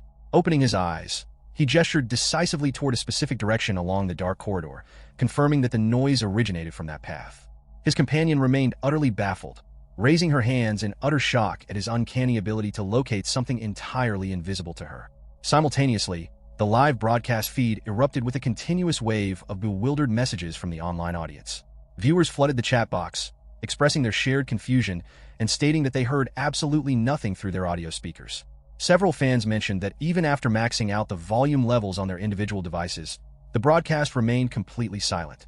A few technically minded audience members noted that modern automated recording drones were designed with exceptionally sensitive, high-grade microphones, suggesting that if the camera equipment failed to pick up any audio, the veteran adventurer's personal hearing must be drastically superior to normal human standards. Eventually, a small group of viewers using heavy audio equipment on their home computers admitted that upon cranking their master volume to the absolute maximum threshold, they could indeed isolate a faint, distant human voice echoing through the ambient noise, playfully teasing the rest of the stream for missing the subtle detail. Stepping steadily toward the source of the noise, the male adventurer quietly analyzed the situation within his own mind, confirming without a shadow of a doubt that the distant sounds belonged to distinct human voices engaging in a violent struggle. As they walked, the live chat continued to scroll rapidly with analytical comments from the watching crowd.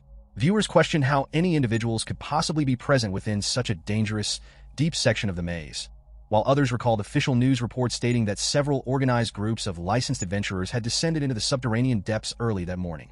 Worry began to spread among the online audience, as users pointed out that the presence of trapped explorers was exceptionally dangerous, especially considering the massive structural irregularity currently affecting the entire cavern system. Continuing forward, the veteran explorer felt a growing sense of urgency, realizing that if a group of human travelers was currently pinned down and under attack by dangerous creatures, the situation was critically dire. He understood that basic moral duty demanded he rush to their immediate rescue without delay. However, a significant dilemma weighed heavily on his mind, as he knew he could not simply abandon his young companion alone in the middle of a treacherous maze while he charged ahead into battle. As he pondered how to resolve the dilemma, the young woman quickly caught up to his side, catching her breath before looking directly into his eyes with resolute determination. She urgently addressed him, declaring that they needed to head toward the disturbance together right away. She passionately insisted that she could never bring herself to abandon innocent people in mortal danger just to return home safely. When the man hesitated and began to express concern for her personal safety, she swiftly cut off his objections, offering a firm promise that she would push herself to the limit so as to never hold him back or slow his speed. Placing her hands together, she pleaded earnestly for his agreement. The two adventurers locked eyes in a silent contest of wills. The man privately reflected that flatly rejecting such a heartfelt, noble plea from a young colleague would make him look like an utterly heartless individual. Relenting to her fierce determination, he gave his approval, but strictly stipulated that if the upcoming situation turned excessively dangerous, she had to promise to retreat and save herself immediately. She vigorously nodded her agreement, confirming her complete understanding of the condition. With their agreement set, the male leader turned toward the dark path ahead, signaling for their immediate departure. Instantly, both individuals surged forward at astonishing speeds, cutting through the cavern air like a sudden gust of violent wind. Navigating the twisting tunnels with practiced ease, the man shouted back for her to stay close behind him, to which she offered a loud, enthusiastic response.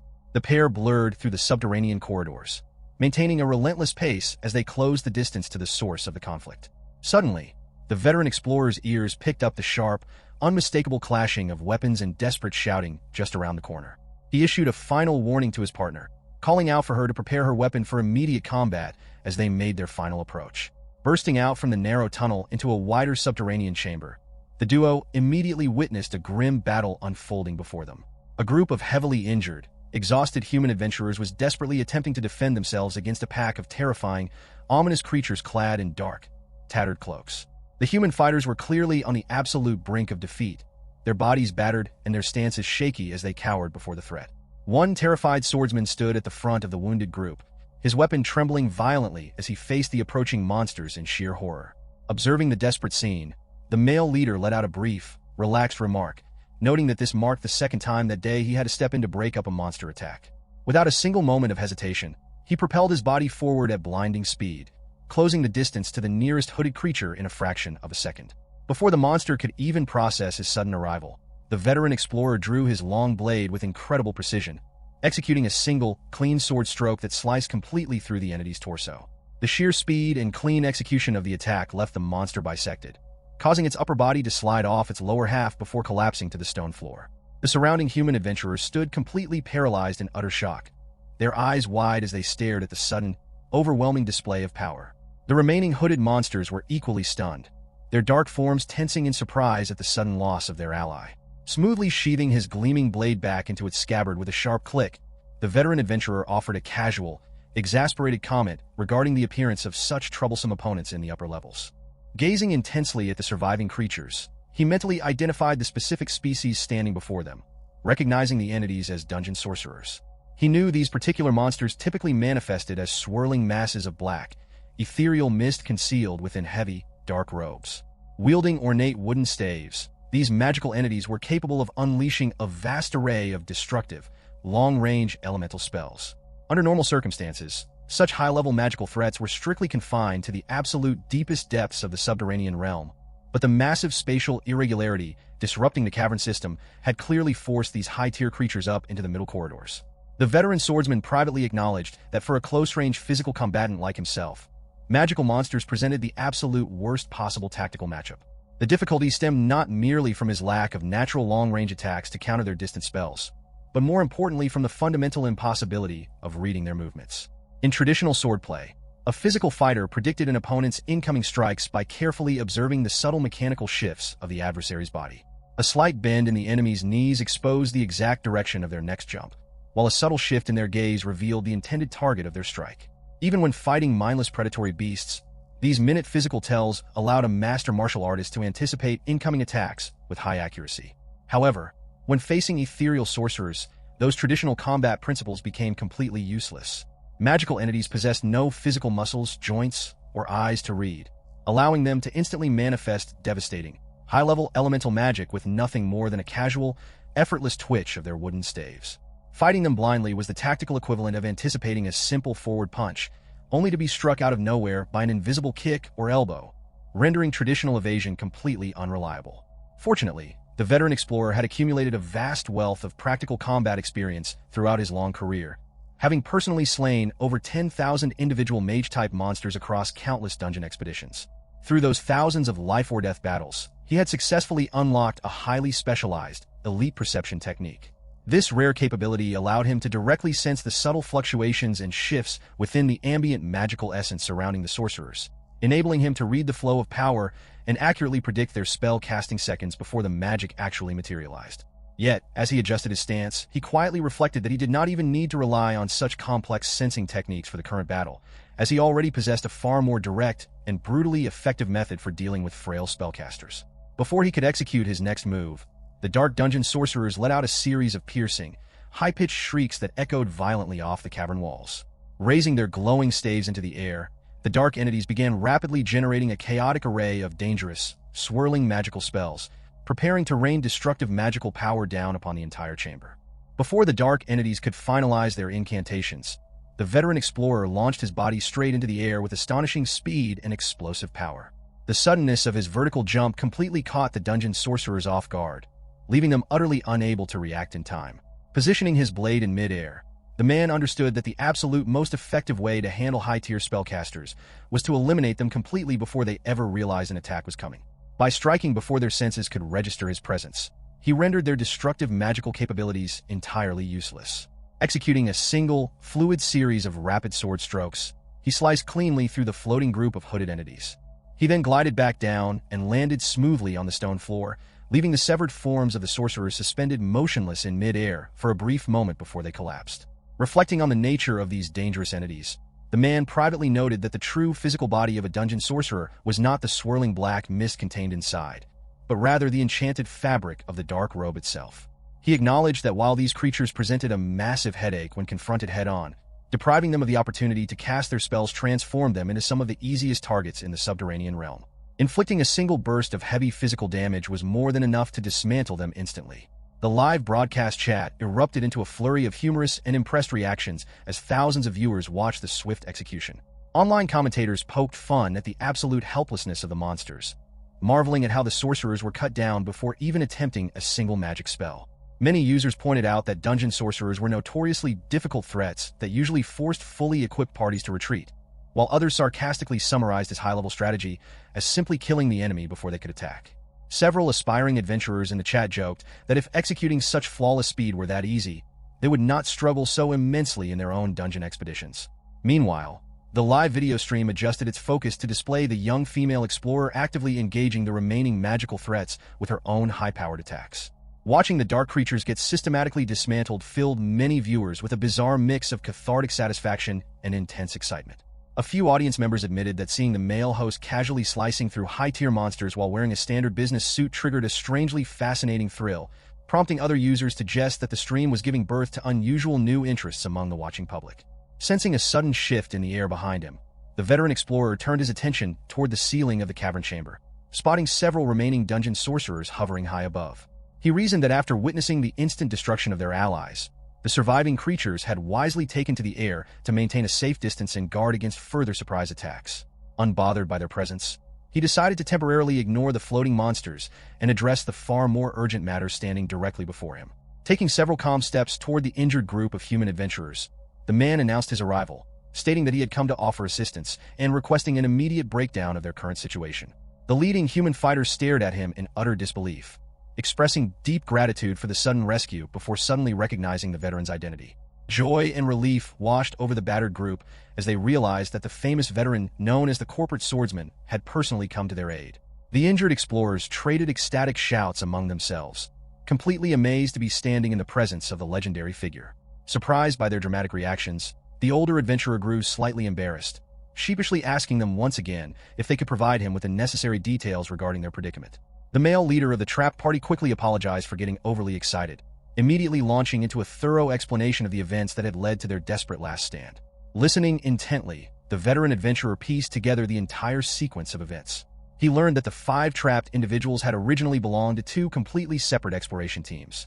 When the sudden structural irregularity disrupted the upper floors, the 2 groups had merged forces in a desperate bid to escape back to the surface, only to be ambushed and cornered by an aggressive swarm of dungeon sorcerers just short of safety. The leader of the human party slammed his fist in frustration, bitterly lamenting the cruel luck of being trapped so close to the upper exit after coming so far. The veteran swordsman turned around, calmly facing the trembling group, and firmly announced that he would personally clear a safe path through the monster horde so they could take the opportunity to flee toward the surface. The male adventurer gasped in shock at the proposal, questioning whether the older man could truly handle such a dangerous horde alone. With a calm and confident expression, the veteran assured them not to worry, casually mentioning that he had slain so many dungeon sorcerers throughout his career that he had long since lost count.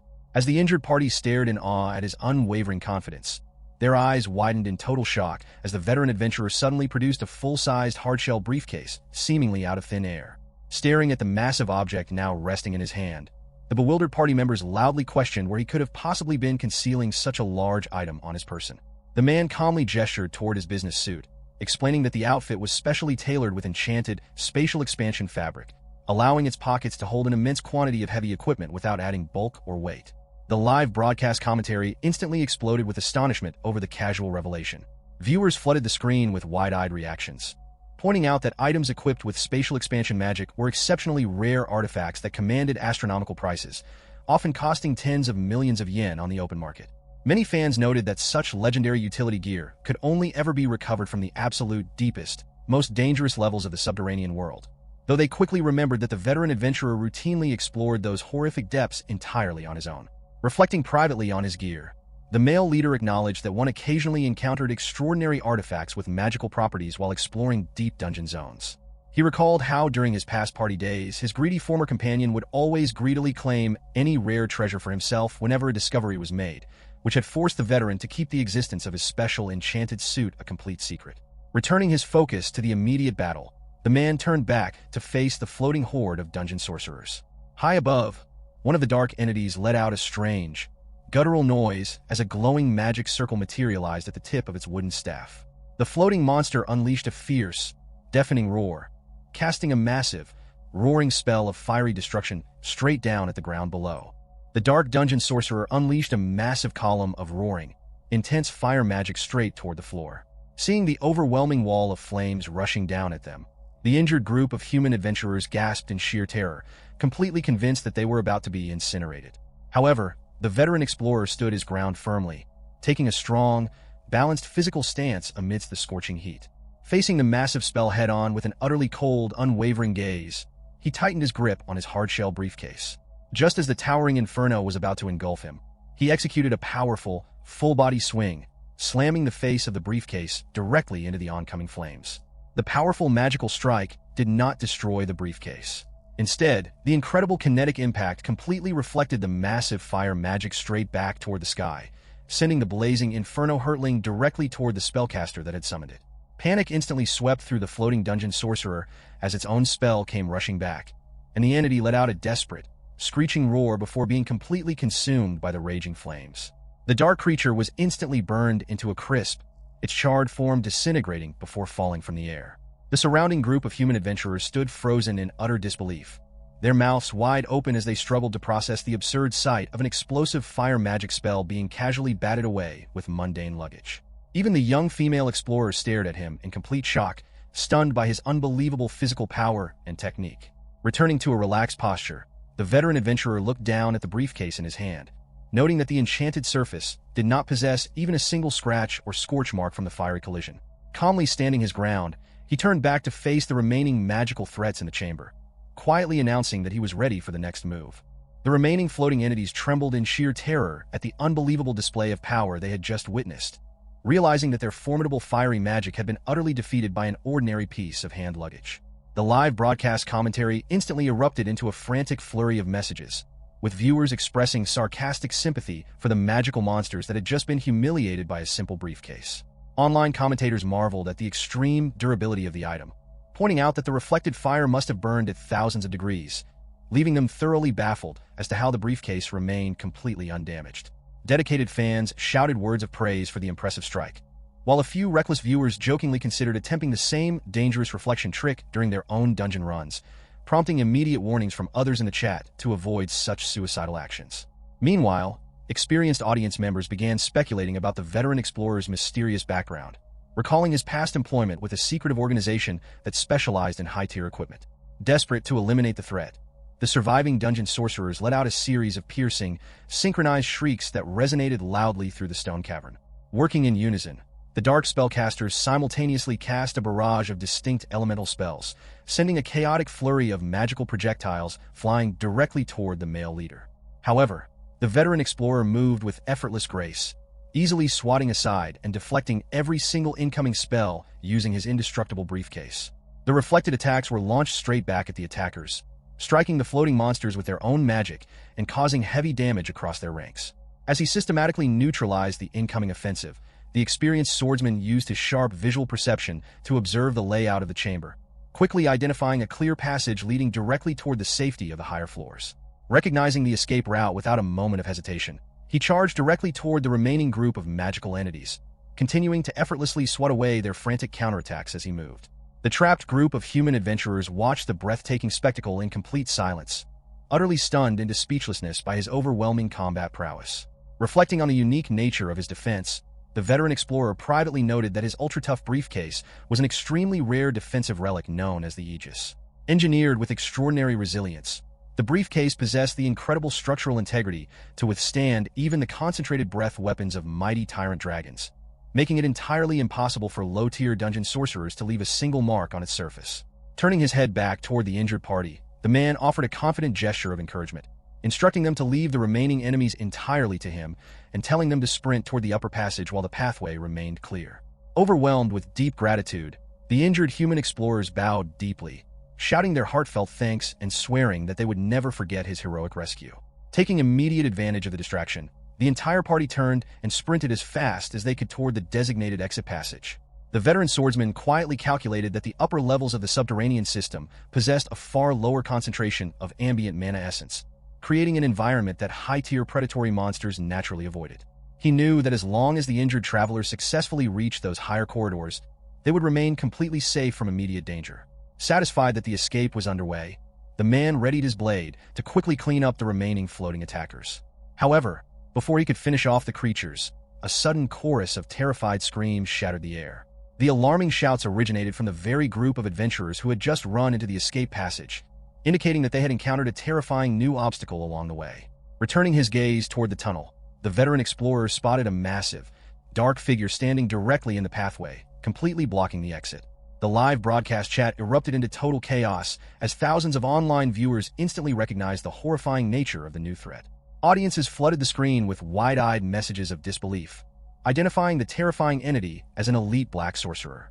Seasoned viewers pointed out that such lethal entities strictly inhabited the absolute deepest reaches of the underground world, noting that the appearance of a deep-level calamity within the middle floors proved that the current structural irregularity was a catastrophic event. Commentators voiced intense anger toward the official Dungeon Management Bureau for failing to contain such a massive threat, while others pessimistically asserted that even their veteran host had no realistic chance of defeating a monster that physical weapons could not even touch. Before anyone could react, the terrifying black sorcerer extended a massive, shadowy arm directly toward a helpless female member of the fleeing party. Trapped in a state of sheer shock, tears filled the young woman's eyes as the dark, threatening hand closed in on her face. The male leader gritted his teeth in intense frustration, recognizing that the black sorcerer possessed magical capabilities far beyond those of ordinary spellcasters, making it critically urgent for him to save the young woman immediately. As the veteran explorer surged forward to intervene, a bright figure suddenly leaped ahead of him. The young female explorer propelled herself into the air with incredible speed, shouting a brave battle cry as she thrust her own blade straight toward the giant dark entity to draw its attention away from the helpless travelers. The livestream commentators reacted instantly to her sudden intervention, with some viewers cheering her brave attempt while others panicked, insisting that a middle-tier explorer had no realistic hope of surviving an encounter with a deep-level nightmare. Many audience members frantically called for the veteran swordsman to hurry, with pessimistic fans worrying that they were about to witness the channel's very first live tragedy, while loyal supporters urged the audience not to underestimate the master swordsman's capabilities. Glancing over his shoulder, the male leader noticed that several remaining dungeon sorcerers were attempting to pursue him from behind. Annoyed by their persistent interference, he executed a rapid backhand sword swing, instantly slicing the flying pests into pieces as he shouted that they were blocking his path. At that exact moment, the young female explorer delivered a powerful, full-force blade strike directly against the black sorcerer's body. However, her weapon passed straight through the dark entity without inflicting a single trace of damage, leaving her utterly paralyzed with shock. Capitalizing on her momentary vulnerability, the black sorcerer extended its dark, magical hand, reaching straight out toward the frozen girl. Her eyes widened in absolute terror as she stared directly into the terrifying, gaping maw of the ancient entity. The male leader shouted her name in desperate alarm just as the dark magic completely engulfed her body, trapping her inside a glowing, unstable magical sphere. The surrounding adventurers screamed in horror as they recognized the specialized spell, and the veteran explorer shouted out in deep frustration upon seeing her captured. In his mind, he grimly recognized that the black sorcerer had just deployed its most dangerous specialty, an elite brand of high-tier dimensional magic. The veteran adventurer grimly recognized the true nature of the threat facing them, knowing that black sorcerers possessed the dangerous ability to slip into an alternate dimension to evade incoming attacks. Even worse, these entities wielded a terrifying form of magic designed to warp their victims into the absolute deepest depths of the underground realm, leaving them stranded to be slaughtered by high-tier monsters. He realized with terrifying clarity that his young female companion was about to be forcibly transported to the bottom of the abyssal maze, a desolate place from which no inexperienced explorer could ever hope to return alive. Inside the glowing, unstable magical sphere, the young woman was paralyzed with pure terror as the spatial magic enveloped her body. Seeing her desperation, the male leader took a long, deep breath to steady his mind, dropping into a low, powerful stance before launching his body forward like an arrow.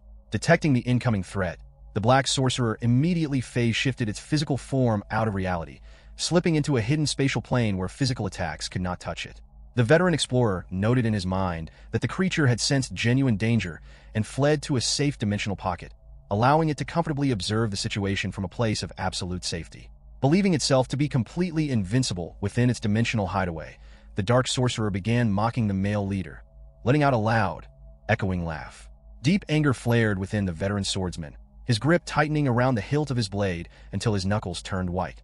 Looking up with cold fury, he questioned the creature's foolish belief that an alternate dimension could keep it safe from his sword.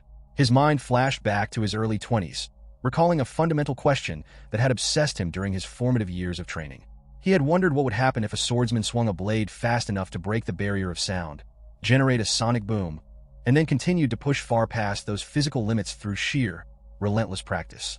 For countless years, he had swung his sword over and over without end, until the motion of his blade became completely invisible to the human eye and the physical sound of cutting through the air completely disappeared. It was at that precise pinnacle of absolute speed that his blade had finally struck the physical wall of space itself, giving birth to his self-taught dimensional cutting technique. Unleashing his ultimate physical mastery with a furious roar, the veteran explorer executed a strike so ridiculously fast that the laughing black sorcerer failed to even register the motion. A fraction of a second later, the slice tore straight through the dimensional barrier, cutting clean across the shocked entity's spatial sanctuary. The dark creature let out a horrifying, agonizing shriek as the attack severed its physical form in half. Following up with an instantaneous secondary strike, the veteran completely dismantled the black sorcerer, Smoothie returning his sword to its scabbard while the dark magical entity dissolved into absolute nothingness. Yet, despite the absolute destruction of the monster, the veteran explorer quickly remembered that the immediate danger had not passed. Turning his head back toward the exit passage, he spotted the young female explorer still trapped inside the glowing magical sphere, her desperate voice calling out for help. The live broadcast commentary exploded into a state of pure panic, with thousands of confused viewers frantically asking why the spatial spell had not vanished along with its caster. Experienced audience members grimly explained that destroying a magic user did not automatically dispel a spell that had already been fully cast, noting that once a black sorcerer initiated its dimensional warp, the process became completely unstoppable and impossible to cancel. Viewers expressed utter horror at the cruel design of the magic, realizing that the delayed teleportation forced everyone present to helplessly watch the victim's inevitable abduction. Other commentators noted that black sorcerers were notorious for using trapped individuals as bait to ambush anyone attempting a rescue. A massive debate broke out in the chat between desperate fans pleading for a miracle, pessimistic trolls declaring that the girl was completely doomed, and loyal supporters frantically begging the veteran adventurer to intervene before it was too late. Standing completely motionless, cold sweat dripped down the veteran explorer's face as he rapidly analyzed his limited options. He understood that time had completely run out, and that his young partner was seconds away from being dragged into the dark depths of the subterranean abyss. Spurred by an intense spark of inspiration, he quickly formulated a reckless, definitive plan. Reaching into his enchanted clothing, the man pulled out a collection of high-value supplies and tossed them directly into the hands of the nearby male adventurer. He instructed the surprised group of human travelers to take the supplies and make a desperate break for the upper levels, assuring them that they would be entirely safe as long as they reached the higher corridors. The male adventurer attempted to object, frantically asking what would become of the veteran leader. Without offering a detailed explanation, the veteran explorer sprinted directly toward the glowing magical sphere, reaching out his hand and diving headfirst inside the spatial bubble alongside his young companion. As the magical construct expanded to enclose both individuals, the young woman gasped in utter shock, frantically asking why he would willingly subject himself to deep-level teleportation. The male leader placed a firm, reassuring hand on her shoulder, offering a warm, confident smile as he reminded her of his earlier promise to protect her and navigate the subterranean maze together until they reached the surface safely. Overwhelmed by his boundless bravery and loyalty, tears streamed down the young woman's face as she stood rendered completely speechless. From the edge of the passage, the surviving human adventurers bowed deeply toward the glowing sphere, crying out their eternal gratitude and swearing never to forget his unbelievable sacrifice. A blinding, intense light radiated from the spatial magic, and in a single fraction of a second, both figures vanished completely from the cavern chamber. An absolute, heavy darkness enveloped the veteran explorer as he plunged through the chaotic void of spatial transportation. Feeling his body hurtling downward through the dark emptiness toward an unknown location, he maintained total composure, preparing his body for the eventual impact. As he slammed into the solid stone ground at the end of the descent, he absorbed the massive kinetic momentum effortlessly, balancing his entire body weight upon a single index finger to cushion the landing without sustaining a single scratch. A moment later, his young companion tumbled out of the vanishing light beside him, landing safely on the rocky floor of the deep subterranean depths. With swift and decisive movement, Tanaka reached out just in time to catch her as she stumbled. He immediately voiced his concern about her safety, reminding her of the dangerous obscurity surrounding them in the pitch-black environment. However, before he could finish his sentence, an unexpected realization struck him. His hand had inadvertently landed directly on her chest. The accidental contact sent a wave of shock through both of them, leaving them momentarily frozen. Stuttering in panic, Tanaka quickly tried to clarify that he had no improper intentions whatsoever and begged her not to take legal action against him. Sensing his extreme distress, Hoshino murmured quietly that she would never do such a thing, though she asked him to put her down as the situation was becoming overwhelmingly embarrassing. After a tense moment, Tanaka carefully set her back on her feet. Glancing around at the overwhelming gloom, Hoshino pondered whether the absolute lack of light was due to them being trapped in a deep level of the structure. Tanaka agreed that such a possibility was very likely, though they had no definitive way to confirm their exact location just yet. He suggested that their immediate priority should be inspecting their surroundings. Opening his briefcase, he began searching through his supplies and retrieved a compact drone. He recalled that this was the secondary unit prepared by Adachi, specifically as a contingency in case the primary one suffered a breakdown.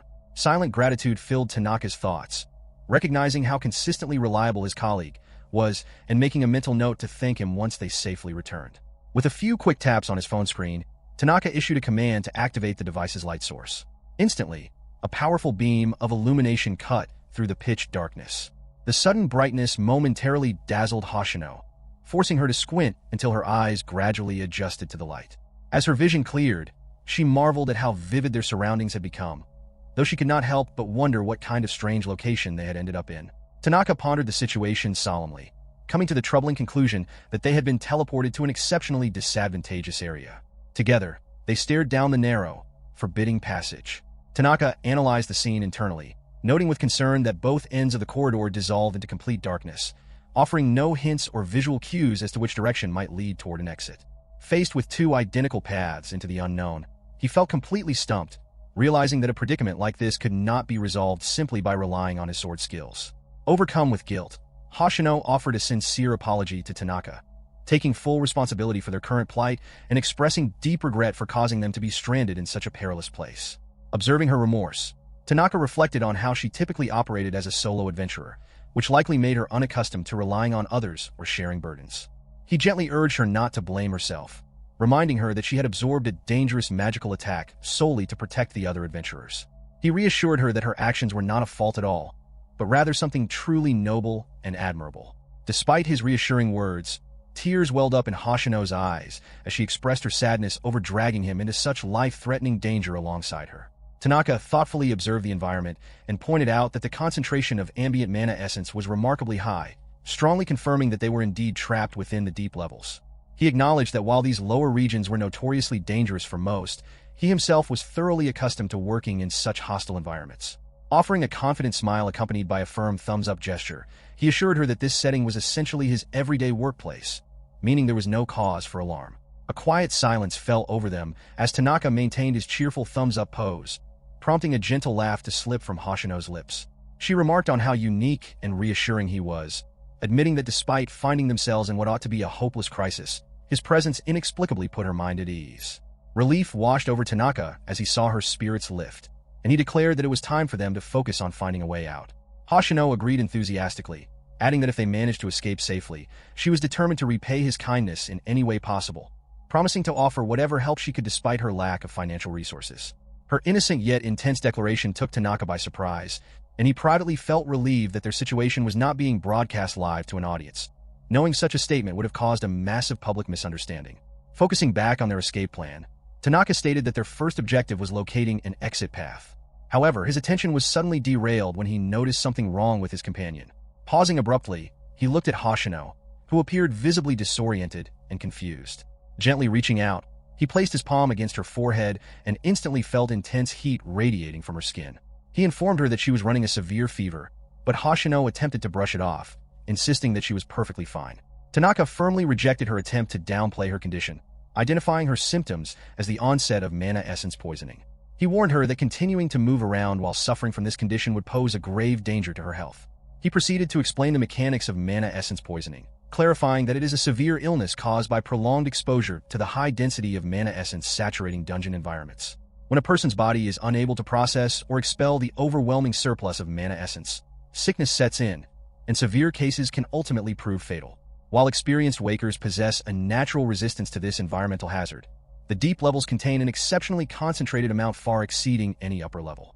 Because Hoshino had never ventured into the deep levels before and was suddenly thrust into this high-density environment without preparation, her body was unable to cope with the shock. Acknowledging the reality of his explanation, Hoshino admitted that she was indeed succumbing to the effects of mana essence poisoning. Based on her existing knowledge, she believed there was no active remedy or treatment available for the affliction, leaving the victim with no choice but to endure the suffering and wait for the body to slowly clear it over time. Heartbroken at the thought of burdening him, she expressed her distress over keeping him trapped in place on her account. Sensing her growing despair, Tanaka looked at her directly and revealed that, contrary to popular belief, a proper cure actually existed. Hoshino lowered her head, initially beginning to reiterate that the only option was to endure the wait, before the full weight of his words suddenly registered and caused her to stop in shock. Tanaka explained that during his past employment with the guild, he spent the vast majority of his time operating within the treacherous deep levels. As a consequence of constant exposure, he had contracted mana essence poisoning on numerous occasions. Over time, however, through trial and experimentation, he managed to discover an effective method to cure the affliction, ultimately overcoming the hazard entirely. Her eyes widening in utter disbelief, Hoshino raised her voice in astonishment at the revelation that a genuine cure existed, eagerly pleading with him to share the secret. Tanaka dramatically unveiled the solution, pointing directly toward a collection of strange objects he had carefully set down before them. To her horror, the bizarre materials he presented were visibly wriggling and moving across the surface. Her expression instantly darkened into a look of profound skepticism and unease as she inquired about the nature of those unsettled organisms.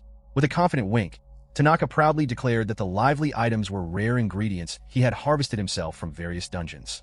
He assured her that he would use them to cook a special, highly effective dish designed specifically to purge the toxic mana essence from her body. Despite his enthusiastic guarantees, Hoshino was left utterly revolted by the unappetizing prospect.